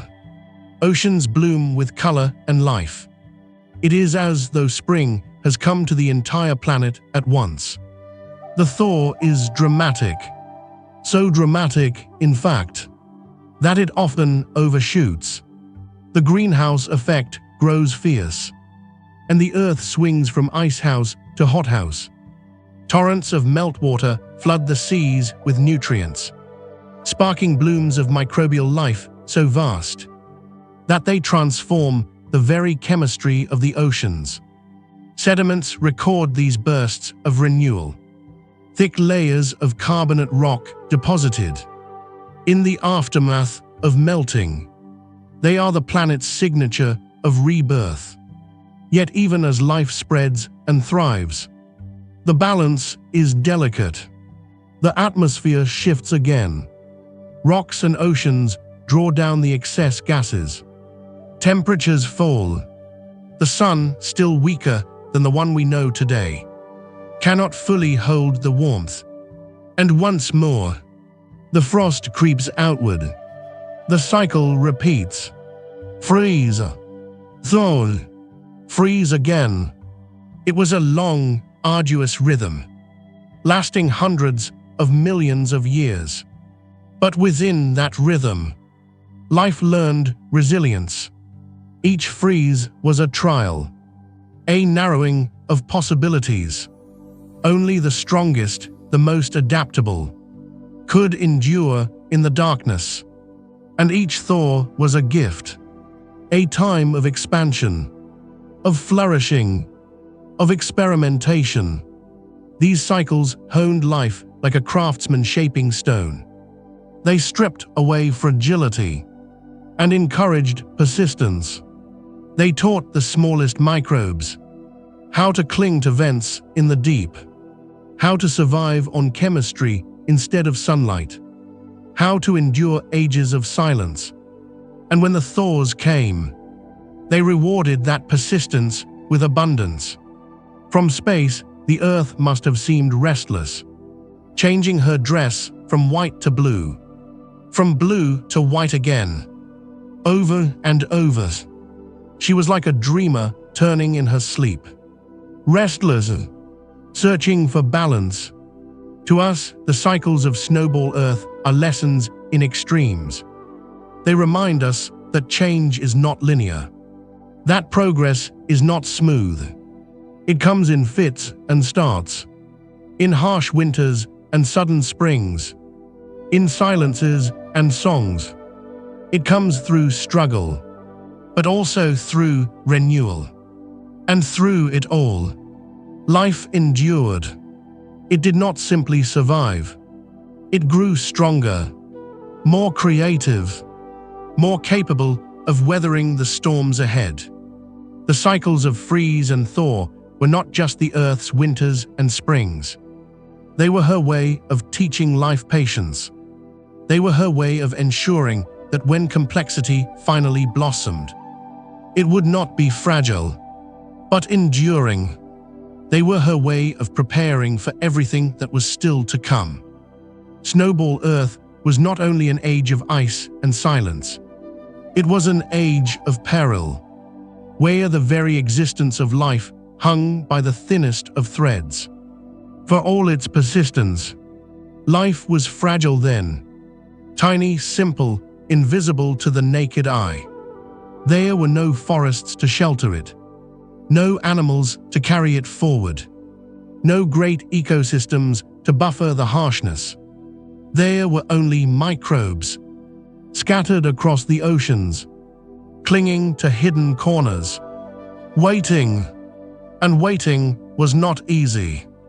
The oceans, sealed beneath their icy lids, were starved of sunlight.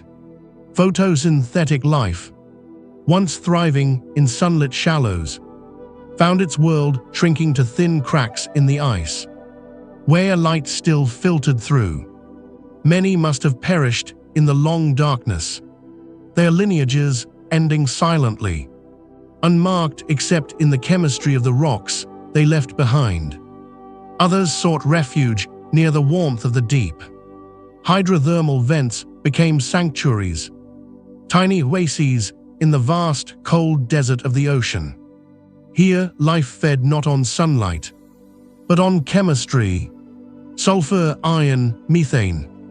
It was enough to sustain them, but it was a narrow path, a fragile balance. Imagine how close it must have been if the ice had grown thicker, blocking even the faint trickle of light.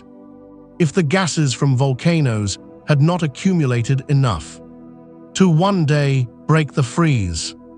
If the hidden cracks and briny pockets had failed to form, life itself might have ended.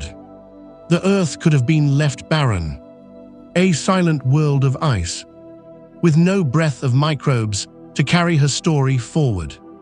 And yet, against all odds, life endured. It endured not because it was mighty, but because it was stubborn, because it could bend, because even in the darkest places, it found ways to adapt. This is the fragile balance of life, so easily broken, and yet so miraculously resilient. The Earth herself seemed to test that balance. Each freeze narrowed the possibilities. Each thaw widened them again.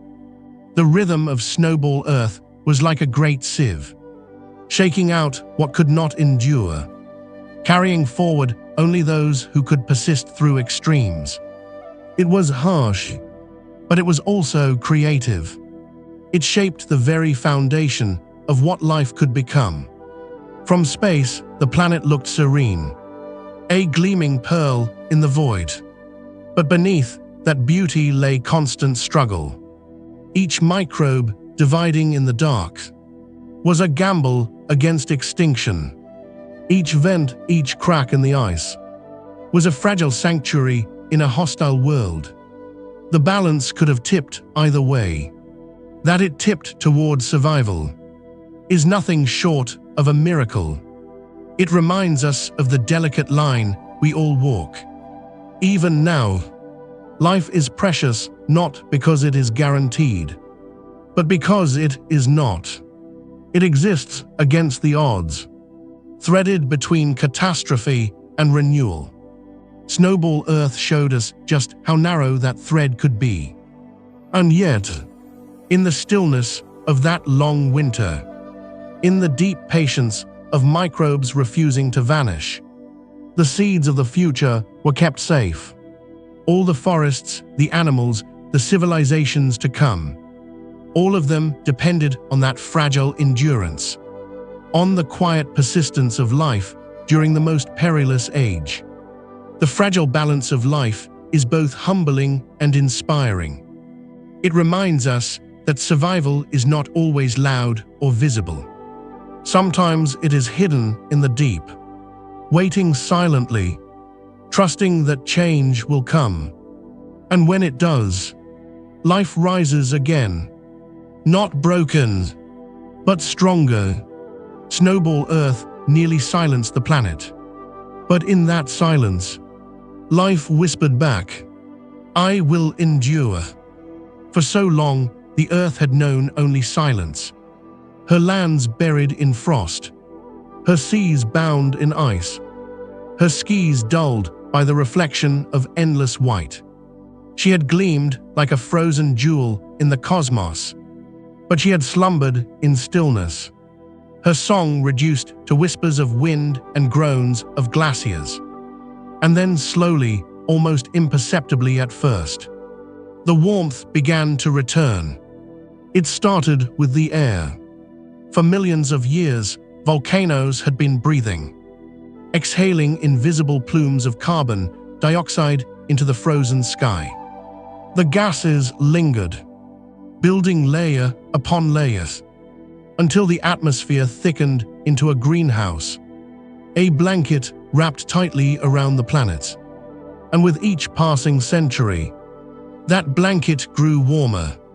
The glaciers resisted, their white expanses reflecting the sun, their walls creaking under the strain. But the warmth was patient, steady, and unstoppable. Cracks deepened.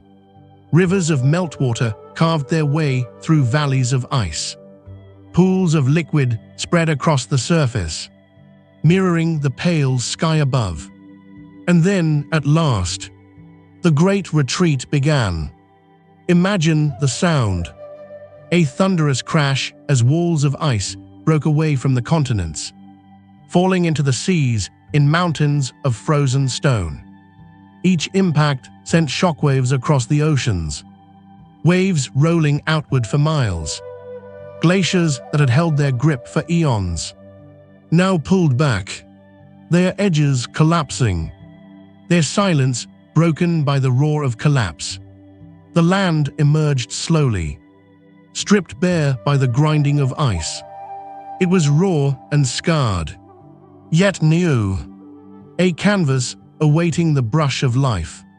Rivers surged across it, spreading silt and minerals, nourishing the barren soil.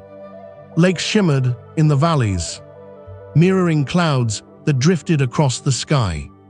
And the seas are the seas. They awakened with joy. Their lids of ice shattered into drifting flows, revealing the vast, restless waters beneath. Sunlight pierced them, flooding the depths with brilliance. After millions of years of darkness, the oceans drank in the light once more. Life answered instantly. Cyanobacteria bloomed in radiant swirls, painting the waters with green and blue. Tiny eukaryotes spread through the currents, feeding, dividing, multiplying. The seas filled with color and breath, as oxygen surged into the air in abundance. The atmosphere grew rich. The skies brightened. The horizon deepened into shades of blue and gold. From space, the transformation was breathtaking. Where once the Earth had been white, she was now blue again. Oceans shimmering, clouds drifting lazily above them, continents dark and wet beneath the sun. The frozen jewel had awakened, and she was alive with motion and sound.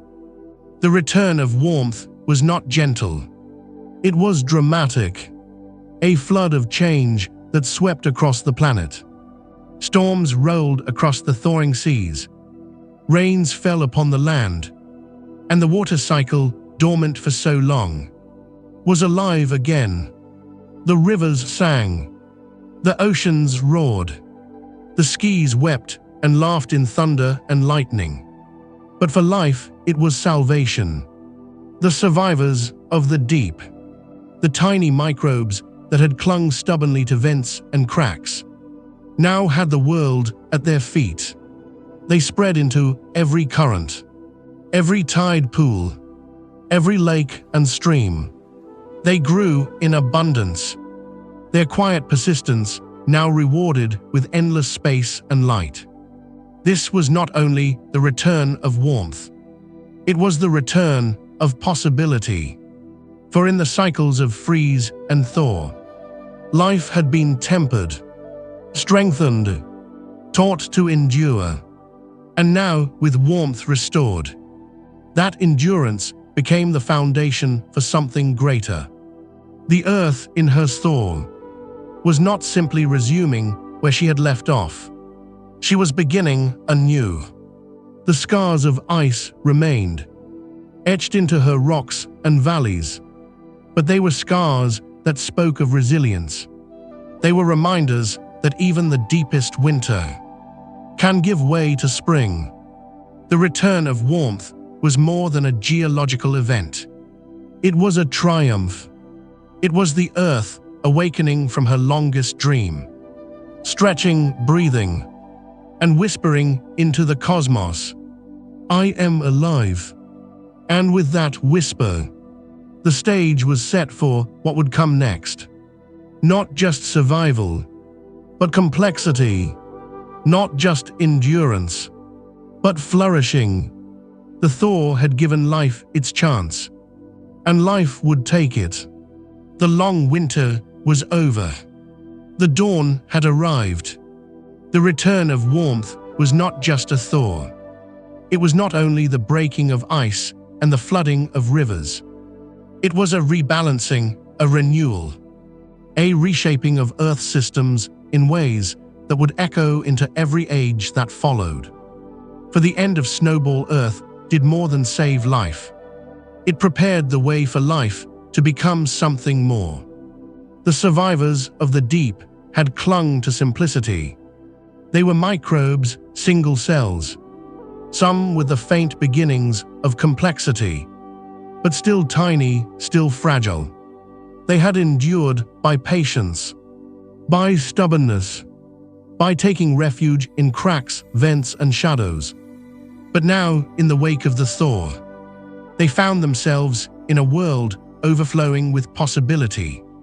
The rivers that poured from melting glaciers carried with them not only water, but nutrients, phosphorus, nitrogen, iron, all washed from the freshly scraped land, rushed into the seas in floods of abundance.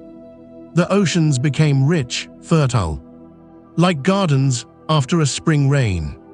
Every tide, every current, was laced with nourishment. For microbes, this was a feast beyond imagining. They multiplied in great blooms, their colors swirling through the seas like living paint. The air grew thick with oxygen, exhaled by countless cyanobacteria spreading across the waves. The skies brightened, the ozone layer strengthened, and with it the protection of life against the sun's harsher rays. The stage was being set for complexity. Life in its simplest forms was no longer limited to bare survival. It had room now, room to grow, room to experiment. Some cells began to join together, cooperating in small colonies. What had once been competition shifted slowly toward collaboration. Together, cells could do more than alone. They could share nutrients, protect one another, specialize in tiny tasks. It was the first whisper of multicellularity, an idea carried forward not by sudden leaps, but by patient trials written in generations of cells. Imagine those seas, once dark and starved, now glittering with light. Each wave crest is alive with microbial blooms. Each shallow bay is rich with color. If we could peer close enough, we would see small colonies forming, cells clinging to one another in tiny clusters. They were fragile, easily broken, but each cluster was a step toward something greater. The environment itself encouraged this growth. The oxygen-rich waters opened new pathways for energy, allowing cells to grow larger, to sustain more complex machinery inside themselves. The abundance of nutrients meant they no longer lived on scraps. They could afford to expand, to build, to innovate. The harshness of Snowball Earth had been a crucible. It had tested life's limits, discarding fragility, preserving resilience. Now, in the warmth of the thaw, those resilient survivors bloomed into opportunity. They had not only survived, they had been prepared. The Earth itself seemed to welcome this next step. The continents, raw and newly exposed, offered fresh shorelines for life to cling to. The oceans, stirred by currents, circulated nutrients widely. The skies, rich in oxygen, opened new doors for complexity. Everything was aligned, as though the long winter had been a preparation, a cleansing, a reset. It is humbling to think of it, that the deepest freeze, a time when the Earth seemed most hostile to life, was the very event that cleared the way for its flourishing. That the silence of ice, instead of ending the story, was the pause before a new chapter began. Without Snowball Earth, without the hardships that forged resilience, without the floods of nutrients that followed the thaw, multicellular life might not have had its chance. The forests, the animals, the flowering of ecosystems, all of them trace their roots back to this moment. To the thaw after the freeze. To the survivors who endured. To the earth preparing her stage for the drama of life. The planet was no longer only a cradle of microbes. It was becoming a canvas for complexity. Every river, every tide, every breeze carried the same invitation. Grow, expand, become more than you were. And life, so long silenced by frost, was ready to answer. The thaw had come. The ice had retreated. The seas, once locked in silence, now shimmered with light. Nutrients poured from the land. Oxygen thickened the skies. And life, long pressed into simplicity, was free at last to stretch, to wander, to dream. It was in this moment, this gentler age after the great freezes, that something remarkable began. Life for billions of years had been tiny, invisible, a world of single cells, each carrying on its quiet tasks alone. But now, under the softened skis of the Ediacaran period, life began to change. It began to gather itself into new forms. Cells joined together in bonds that endured, not just as colonies, but as single organisms, multicellular, cooperative, something more than the sum of their parts. At first, they were simple, sheets of cells clinging together, thin mats that spread across the seafloor. But then shapes, patterns, forms that could ripple and fold, that could grow taller, wider, that could reach into the currents of the ocean. Imagine drifting through one of those Ediacaran seas. The water is clear, sunlight filtering gently into shallow bays. The seabed, once bare stone, is now decorated with strange, soft-bodied beings. They do not look like fish, nor plants, nor anything we know today. They are quilt-like forms pressed against the sand, frond-like shapes swaying with the tide, disc-shaped bodies lying like coins upon the seabed. They are alien, dreamlike, yet they are the first whispers of animals. These creatures left no bones, no shells, no hard armor to endure. Their bodies were soft, delicate as jelly, fragile as mist, but in their softness lay something profound, a new way of being. They were multicellular, coordinated, living tapestries of cells working together as one. Some anchored themselves to the seabed, catching nutrients drifting by. Others may have absorbed energy directly from sunlight. Their tissues are woven with symbiotic microbes. Still others may have pulsed gently in the water. Their movements are simple but purposeful. The seas, once home only to single-celled wanderers, were now filled with shapes, textures, and the beginnings of diversity. This was the foreshadowing of everything to come. The forests that would one day sway in the wind, the coral reefs that would bloom in the tropics, the great herds of creatures that would thunder across the land. All of it began here, in the soft, silent experimentations of the Ediacaran world. The earth herself seemed gentler now, as if recovering from her long sleep. The sun rose upon oceans alive with color. The continents, still raw from the scouring of ice, were washed by rivers and rains, their surfaces feeding the seas with nutrients. The atmosphere, enriched with oxygen, cast the sky in deeper, clearer shades of blue. It was a world ready to cradle something new. And life answered. The Ediacaran organisms were not yet complex in the ways we know. They had no eyes, no mouths, no skeletons. But they were pioneers, testing the boundaries of possibility. They were the prologue to the Cambrian explosion, the gentle overture before the grand symphony.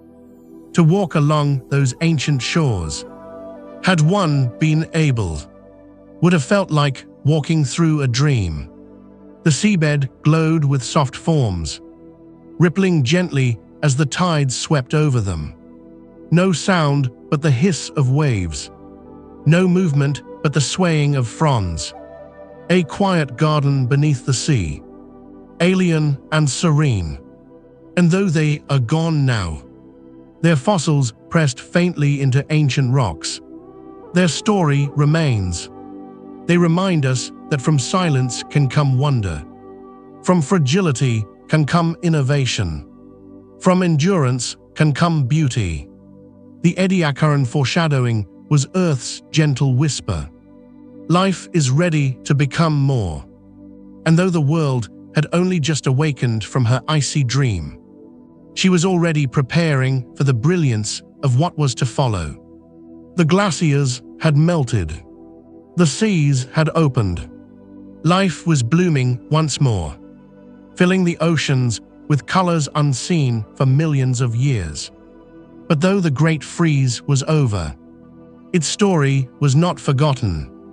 The Earth herself carried the memory of ice, etched into her stones, whispered in her valleys, kept safe in the scars that time could not erase. Glaciers are sculptors. They move slowly, but their patience is unmatched. As they crawl across the land, they grind mountains into valleys, scrape stone into polished plains, and carry with them the cargo of rocks and boulders torn from cliffs. When they melt, they leave these stones behind, silent monuments of their passage, resting in fields far from their birthplaces. These erratics still rest in ancient beds of rock. Some are massive, boulders the size of houses. Others are smaller, but no less meaningful. Each one is a traveler, a reminder that ice once held dominion, where now rivers run and forests grow. The soils and sediments also tell the tale. Layers of tillite, stone made from ancient glacial rubble, lie buried deep in the crust, their rough mixture of gravel and clay, a frozen fingerprint of a vanished age. Drop stones carried by icebergs into distant seas, punched into soft mud, leaving behind scars that hardened into rock. These marks remain, even after hundreds of millions of years. Clear evidence of a world once sealed in frost. Imagine walking across one of these places today. The air is warm, the land covered in grass or trees, birds singing in branches overhead. But beneath your feet, the stones tell a different story. They whisper of a time when the sky was pale, when the seas were silent, when the ground itself lay buried in kilometers of ice. It is as though the Earth has two memories at once, the living present and the frozen past, layered together in stone. Even the chemistry of the rocks is remembered. Banded iron formations, red and silver stripes pressed together like the pages of a book, mark the strange chemistry of oceans during Snowball Earth. Cap carbonates, thick layers of limestone, formed when the thaw brought floods of nutrients, spreading life across the seas. They are the planet's signature, proof that the ice once covered everything, and that warmth returned in a flood of abundance. The memory of ice lives not only in the Earth's crust, but in her cycles, the balance of atmosphere and ocean, the rhythm of freeze and thaw. still echo through her systems today. Glaciers still advance and retreat. Mountains still carry the scars of ancient grinding. And climates still swing between extremes. It is as if the planet remembers her long winter, in the very way she breathes. To us, the memory of ice is a gift. It allows us to peer back through billions of years, to read the story written in stone. It humbles us, reminding us that the Earth has endured catastrophes beyond our comprehension, and yet she still blooms with life. It inspires us, showing us that even after the harshest winter, renewal is possible. There is something profoundly cozy in this remembrance. The Earth, vast and ancient, keeps her memories not in words or books, but in valleys carved by glaciers, in boulders carried across continents, in the very dust of her mountains. When we touch these stones, we touch her memories. When we study their layers, we listened to her story. The memory of ice is not sorrowful. It is not a lament. It is a testament, a reminder that silence does not mean death, that stillness does not mean absence, that endurance carries its own beauty. The Earth remembers her frozen age, and through her memory, so do we. The age of Snowball Earth belongs to the deep past, to a time more than 500 million years ago, long before forests, long before animals walked the land, long before the familiar rhythms of our world took shape. And yet, though those frozen ages are gone, their echoes still linger around us today.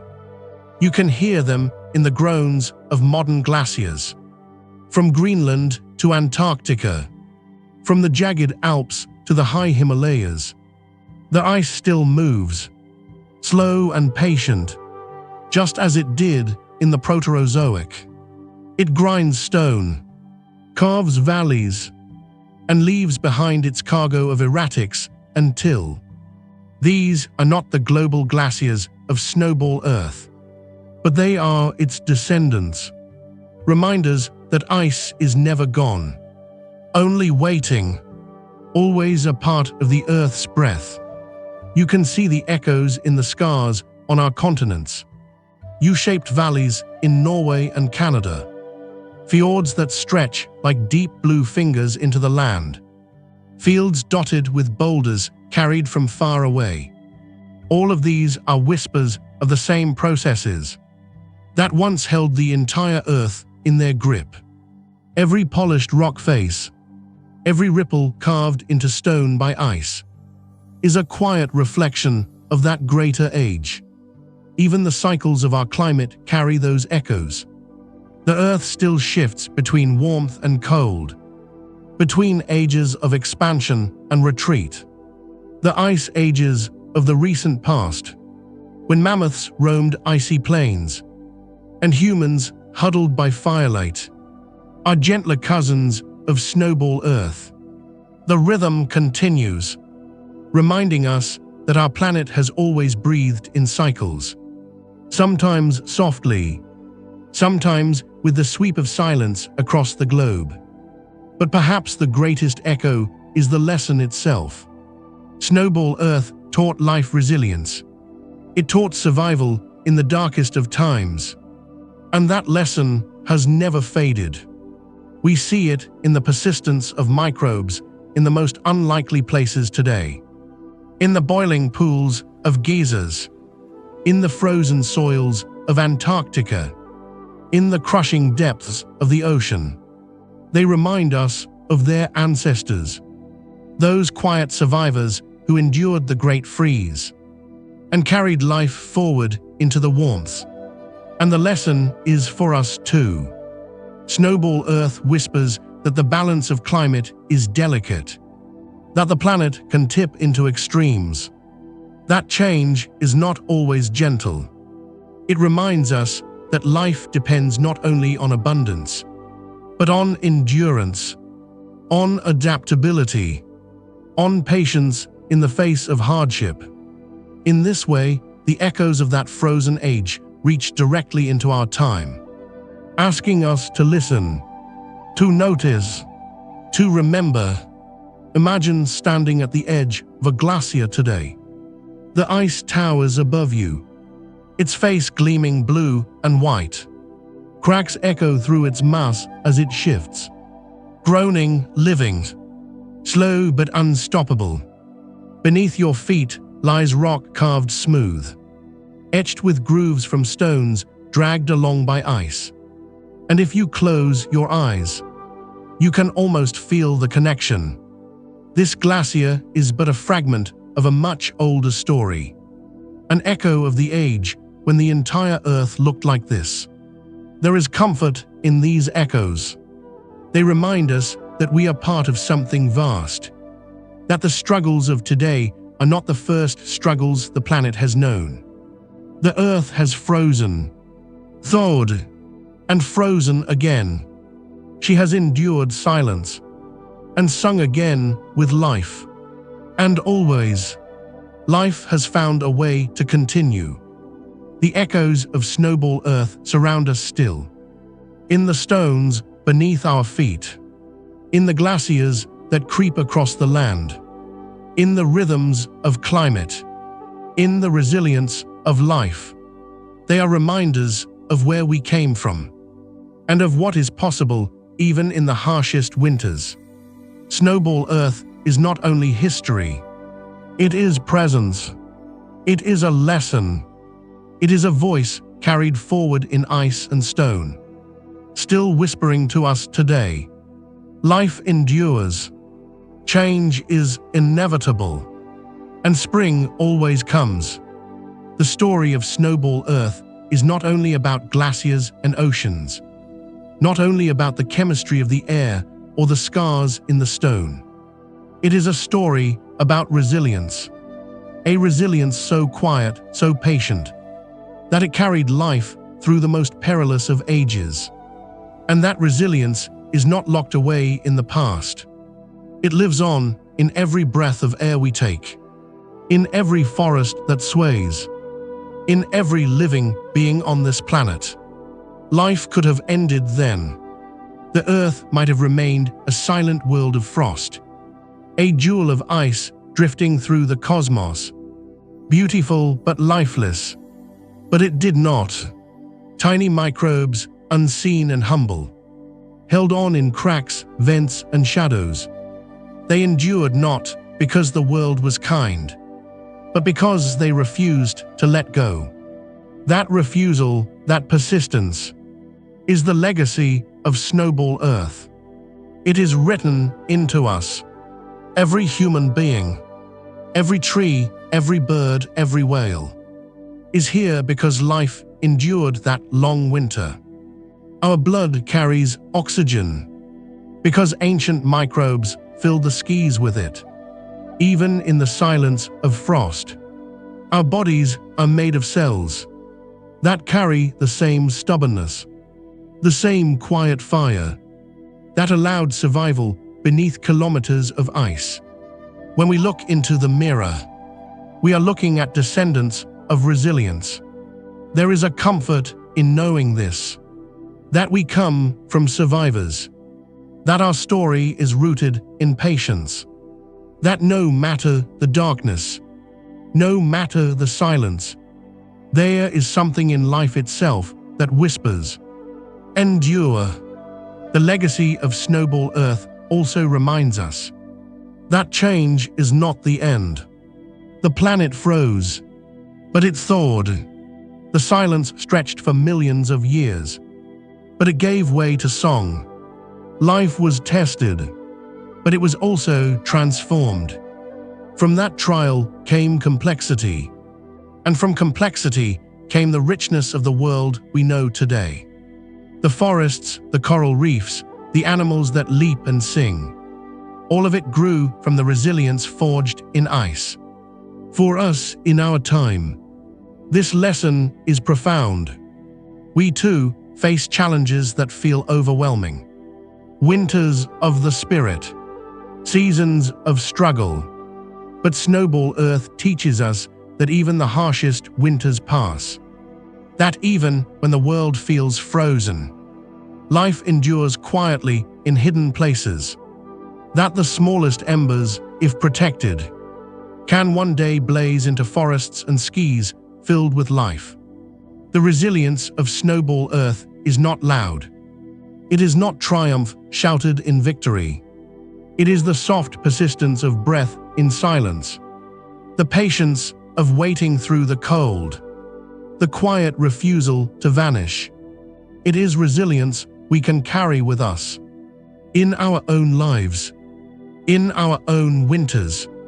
Imagine yourself standing on one of those thawing shores, watching rivers rush into the sea, watching sunlight pour through ice that once seemed eternal. Imagine knowing that all of this came from survival, from the tiny persistence of life refusing to give up. That same persistence is within you. It is within all of us. Snowball Earth was not only an age of struggle, it was an age of promise. The promise that no matter how long the silence lasts, the world remembers how to sing again. The promise that life is stronger than ice, stronger than silence, stronger than time itself. That is the legacy of resilience. It belongs to the earth. It belongs to life. And it belongs to us. The world had thawed. The seas shimmered blue once more, their surfaces restless under clouds and sun. The land, scoured clean by glaciers, was etched with rivers and lakes, its valleys filled with fertile silt. The skies, rich with oxygen, were brighter, clearer, more alive than they had been for billions of years. And in this renewed world, life began to change. It was no longer enough to simply endure. The time had come to expand, to grow, to become complex. For billions of years, life has been simple. Single cells, tiny and unseen, drifting in currents, clinging to rocks, feeding on sunlight or chemistry. But now the stage was larger, the resources richer, the opportunities are boundless. The survivors of Snowball Earth, honed by patience and trial, were ready to try something new. Cells began to join together, not just as colonies, but as true cooperatives. Some took on different roles, specializing in tasks. One cell might feed, another protect, another store of energy. Together, they became more than they were alone. It was the first whisper of tissues, the beginning of bodies. Imagine the seas in this time. They glowed with blooms of microbes, great swirls of green and blue dancing across the surface. But among these blooms, new shapes drifted, soft-bodied organisms, fronds anchored to the seafloor, discs lying flat upon the sand, quilts of cells rippling gently with the tide. They were unlike anything before, strange and dreamlike, yet undeniably alive in new ways. The oxygen-rich world gave them freedom. Energy flowed more easily through their cells, allowing them to grow larger, to sustain more intricate structures. Nutrients washed in from the land, fed them abundantly, and the stable, warming climate gave them space to spread. It was as though the planet herself was encouraging complexity, offering the conditions for life to rise beyond its simplest forms. This awakening was quiet, but it was profound. The seas became gardens of strange creatures, their forms soft and fleeting, but their presence is revolutionary. For in them lay the first hints of what would come. The lineage that would lead to animals, to plants, to forests and reefs, and the richness of ecosystems. It is humbling to think that all of this complexity, all of this diversity, emerged from the survivors of the deep. That from microbes clinging to vents, from cells hiding in cracks of ice, came the foundation of every living being we know today. Their patience, their resilience, their quiet persistence through Snowball Earth made this awakening possible. And though these early multicellular forms were fragile, they carried within them a promise. The promise of eyes that would one day see. The promise of limbs that would walk the land. The promise of voices that would sing. Forests that would whisper. Oceans that would roar with life. The awakening of complexity was not loud. It was not sudden. It was the gentle unfolding of possibility. A slow blossoming of life in a world newly alive. But it was unstoppable. Once begun, it would carry forward through every age, each generation building upon the last, until the quiet forms of the Ediacaran seas gave way to the explosion of life in the Cambrian. From the silence of Snowball Earth rose the symphony of complexity, and though it was only beginning in this age, the melody had been written, a melody that would one day include us. The earth had endured her long winter. Now she was ready to flourish. And life, no longer just surviving, was ready to bloom. The glaciers had melted. The rivers had run. The oceans had bloomed once more with color and breath. But Snowball Earth was not finished with its story. Its influence stretched far beyond the Proterozoic, woven into the very fabric of the planet's future. Its echo was long, an echo that still hums through the stones, through the air, through the very life that walks the earth today. The most direct echo was in the rocks themselves.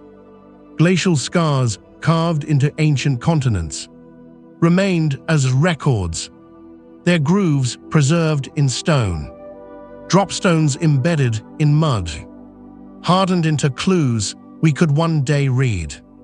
Thick cap carbonates, laid down in the floods of the thaw, became monuments to renewal. Everywhere the land whispered its memory of ice, but the echo ran deeper than stone. It lived in life itself. The crucible of Snowball Earth had tempered the smallest organisms, teaching them resilience, shaping them for endurance. Those who survived the freeze carried within their lineages the tools for complexity, tools that would one day build forests, reef systems, and nervous systems capable of thought. The oxygen surge after the thaw was another echo, perhaps the most profound of all. It thickened the atmosphere, gave the seas richness, and offered life the fuel it needed to grow larger, more diverse, more intricate. Without this surge, the Cambrian explosion might never have come. The great pageant of animals, the trilobites, the first fish, the first coral reefs, all of them were born on the back of the oxygen laid down. In the aftermath of Snowball Earth, even the rhythms of climate carried forward the echo. The earth had swung to an extreme, and in doing so, she revealed her fragility and her resilience. That lesson remains with us still. We see it in the ice ages of the recent past, in the glaciers that still move across our poles, in the delicate balance of carbon and air that governs our climate today. Snowball Earth whispers from deep time. The balance is fragile. Respect it. remember it. And still, the echo is more than geological or biological. It is also philosophical. Snowball Earth reminds us that life's path is not easy, not smooth, not inevitable. It is shaped by hardship, by silence, by trial. But from those trials come the conditions for flourishing. The long winters prepare the way for brilliant springs. The echoes of struggle are also echoes of resilience. Imagine standing at the edge of a modern glacier. The wind is sharp. The ice towers above you in walls of blue and white. Somewhere deep within that ice, ancient air is trapped. Bubbles of atmosphere from ages long gone. And if you listen closely, you can almost hear the resonance of the Proterozoic, the faint hum of Snowball Earth carried across eons, not in sound, but in presence, in the reminder that the world has frozen before, and thawed again, and carried life forward into greater beauty. The long echo of Snowball Earth is, in truth, the echo of endurance. It is the hum of persistence carried across time. It is the whisper of microbes refusing to give up, the roar of meltwater rivers carving new valleys, the sigh of Earth awakening into complexity. It is a song still present, woven into the air we breathe, the stones we touch, the lives we live. Snowball Earth was not just an event, not just an age. It was a turning point, a lesson, a memory. Its echo rings still, reminding us that hardship can prepare the way for wonder, that silence can lead to song, that winter can give rise to spring. And as we walk across the earth today, through forests, across plains, beside rivers and seas alive with motion, we are walking in that echo. We are the children of its resilience, the proof of its endurance, the living continuation of its song. For millions upon millions of years, the earth had been wrapped in silence. Her continents lay buried under mountains of ice, her oceans sealed beneath glassy lids of frost. She turned slowly in the void, a pale and gleaming pearl, resting in a long, dreamlike slumber. But now the stillness was breaking. The warmth had returned. The glaciers were retreating. The seas were stirring, and the earth herself seemed to draw a deep, awakening breath. If the planet could dream, Snowball Earth was her long night, a winter where time slowed, where emotion paused, where she curled into herself beneath a white quilt. Her mountains whispered in ice. Her valleys groaned beneath glaciers. Her oceans hummed softly in the dark. It was not death, but sleep, and every sleep holds within it the promise of waking. The awakening was slow, like the stirring of a dreamer at dawn. First, the faintest cracks in the ice, then the trickle of rivers, growing louder with each passing season. Then the thunder of waterfalls, the roar of meltwater sweeping across the land. Each sound was part of her yawn, her stretch, her shaking off of silence. Her skin, once hidden beneath frost, was bare again. Raw rock and fresh soil lay exposed to the skis, ready to cradle rivers, lakes, and life. Her seas, once muffled in silence, now rippled with waves. They shimmered in sunlight, as though they were eyes opening for the first time in ages. And within those seas, life blossomed anew.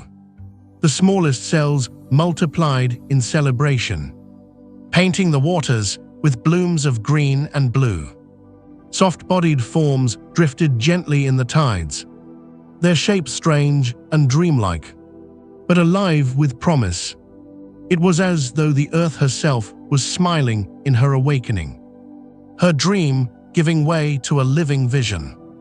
The air was richer too, with every exhalation of microbial life. Oxygen thickened, filling the skies with clarity. The colors of dawn deepened. The sunsets glowed more vividly. The earth's breath was fuller now, her lungs wide. Her song is stronger. She was not only waking, she was preparing. For her awakening was not the end of the story, but the beginning of a new chapter.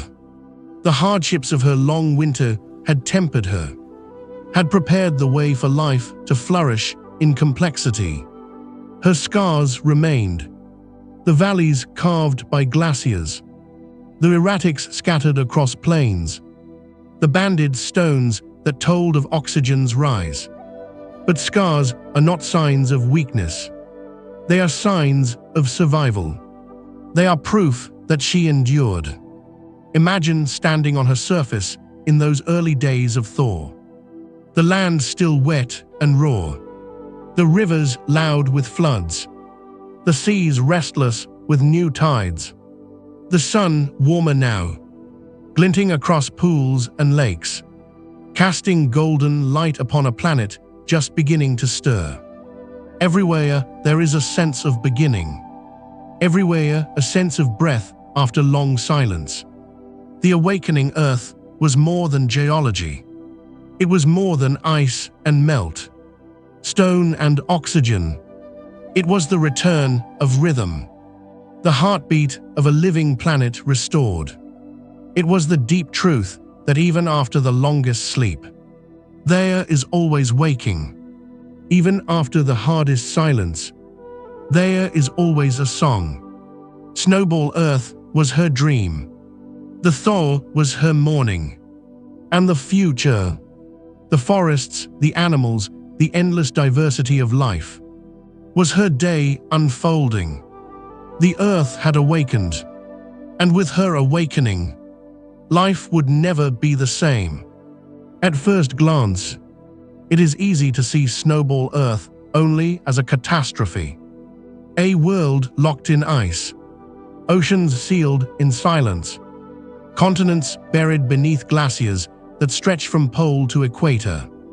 For millions of years, the planet seemed lifeless, a frozen jewel adrift in the darkness of space. But sometimes, gifts are hidden in hardship. Sometimes, blessings arrive in the most unlikely wrappings. And Snowball Earth, for all its silence and cold, was one of the greatest gifts the planet has ever given. It tested life. It narrowed possibilities. It pressed survival into the smallest corners. And yet, by doing so, it sharpened resilience. Only the strongest, most adaptable lineages endured. Microbes that could cling to vents, feed on chemistry, endure darkness. Those survivors carried within them the toughness, the persistence, the innovation that would one day allow life to become complex. The glaciers also gave to the future. As they ground across the continents, they carved valleys, they scraped mountains, they released nutrients locked in stone. When they melted, they poured those nutrients into the seas in floods of abundance. The oceans became rich gardens, fertile with phosphorus, iron, and nitrogen. This feast allowed life to bloom as never before, to grow larger, to diversify, to take the first fragile steps toward multicellularity. The atmosphere, too, was transformed. During the long freeze, volcanoes breathed carbon dioxide into the sky. With the oceans sealed, that gas lingered, building until the thaw came. And when it did, The surge of warmth released oxygen in abundance, filling the skies with the breath of life. The earth was remade, her air more nourishing, her seas are more generous. And then there was the lesson. Snowball Earth reminded the planet, and all who would one day walk upon it, that life is fragile, and yet astonishingly resilient. That silence does not mean absence. That winters, however long, always give way to spring. The gift of Snowball Earth was not only oxygen, not only nutrients, not only resilience. It was perspective. Imagine the Earth before the Great Freeze. Her skies thin, her oceans rich but limited. Her life is simple and small. Now imagine her after. Oceans blooming, oxygen thickening the air, cells joining together in new experiments of form and cooperation. She was changed. She was stronger. She was prepared for what was to come. Without Snowball Earth, perhaps multicellularity would not have flourished when it did. Perhaps the Cambrian explosion, that great flowering of diversity, would have been delayed, or muted, or absent altogether. Without Snowball Earth, we might not be here to tell the story at all. And so, when we look back, we do not see only ice. We see the gift hidden in the silence. We see a crucible that forged endurance. We see a transformation that shaped the path of life forever. The gift of Snowball Earth was paradoxical. It was both the harshest of winters and the richest of springs. It was trial and preparation, suffering and promise, endurance and renewal. And though the glaciers are gone, though the seas are open, though forests and animals now cover the land, that gift still lives within us. It is in our cells, in our oxygen-filled breaths, in the resilience that carried life through darkness and into light. Snowball Earth was a challenge, but it was also a gift that remade the world and gave us the possibility to exist. And so we come to the end of our journey. We have walked together through silence and frost, through cracks in the ice and torrents of meltwater, through the return of blue seas and the first stirrings of complexity. We have listened to the whispers of microbes in the deep, to the roar of glaciers breaking, to the soft blooming of life in a newly awakened world. Snowball Earth was more than an ice age. It was a turning point, a crucible that tested the patience of life itself, and in that testing, prepared it for everything that was to come. It is humbling to imagine that everything we know, the forests that sway in the wind, the birds that rise in flocks, the creatures that roam the land and swim the seas, even us sitting here now, owes its existence to that long frozen silence, to the tiny survivors who endured it, to the resilience that was forged in the cold. There is something deeply cozy in this thought, that even in the harshest winters, there are embers quietly glowing, that even in silence, life keeps its rhythm, that even when the world seems still, change is unfolding, slowly, patiently, toward renewal. Perhaps this is the true gift of Snowball Earth, the reminder that winters are not the end, that patience carries its own strength, that endurance is not passive, but powerful. It is what keeps the story moving, until the dawn returns. When we look at the world today, at glaciers still carving valleys, at rocks that whisper of ancient ice, at the resilience of life in deserts, vents, and frozen tundras, we are seeing echoes of that age. Snowball Earth lives on, not as a distant memory, but as a quiet thread woven into the present. And maybe, too, it offers us comfort. For we all have our winters, seasons where the world feels cold, where progress feels stalled, where silence presses close. But Snowball Earth tells us, this is not the end. The thaw will come. The rivers will run again. The blue will return.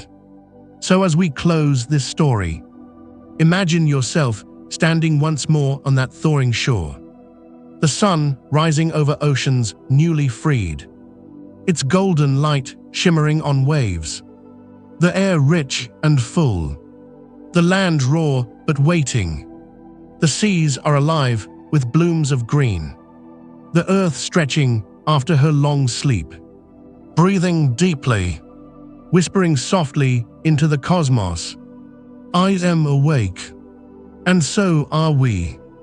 Awake to her story, awake to her resilience, awake to the quiet truth that life, though fragile, is also unyielding. It endures, it waits, it always finds a way forward. Snowball Earth is gone, but her lesson remains. That winter is never forever. That life always endures. That spring always comes. So as you drift into rest, let that truth settle around you like a warm blanket. The earth has seen silence deeper than we can imagine. And yet here we are, alive, breathing, telling her story. And with that, our journey ends, not in silence, but in comfort, not in cold, but in warmth. The story of Snowball Earth is complete, and its cozy lesson remains. Life always awakens,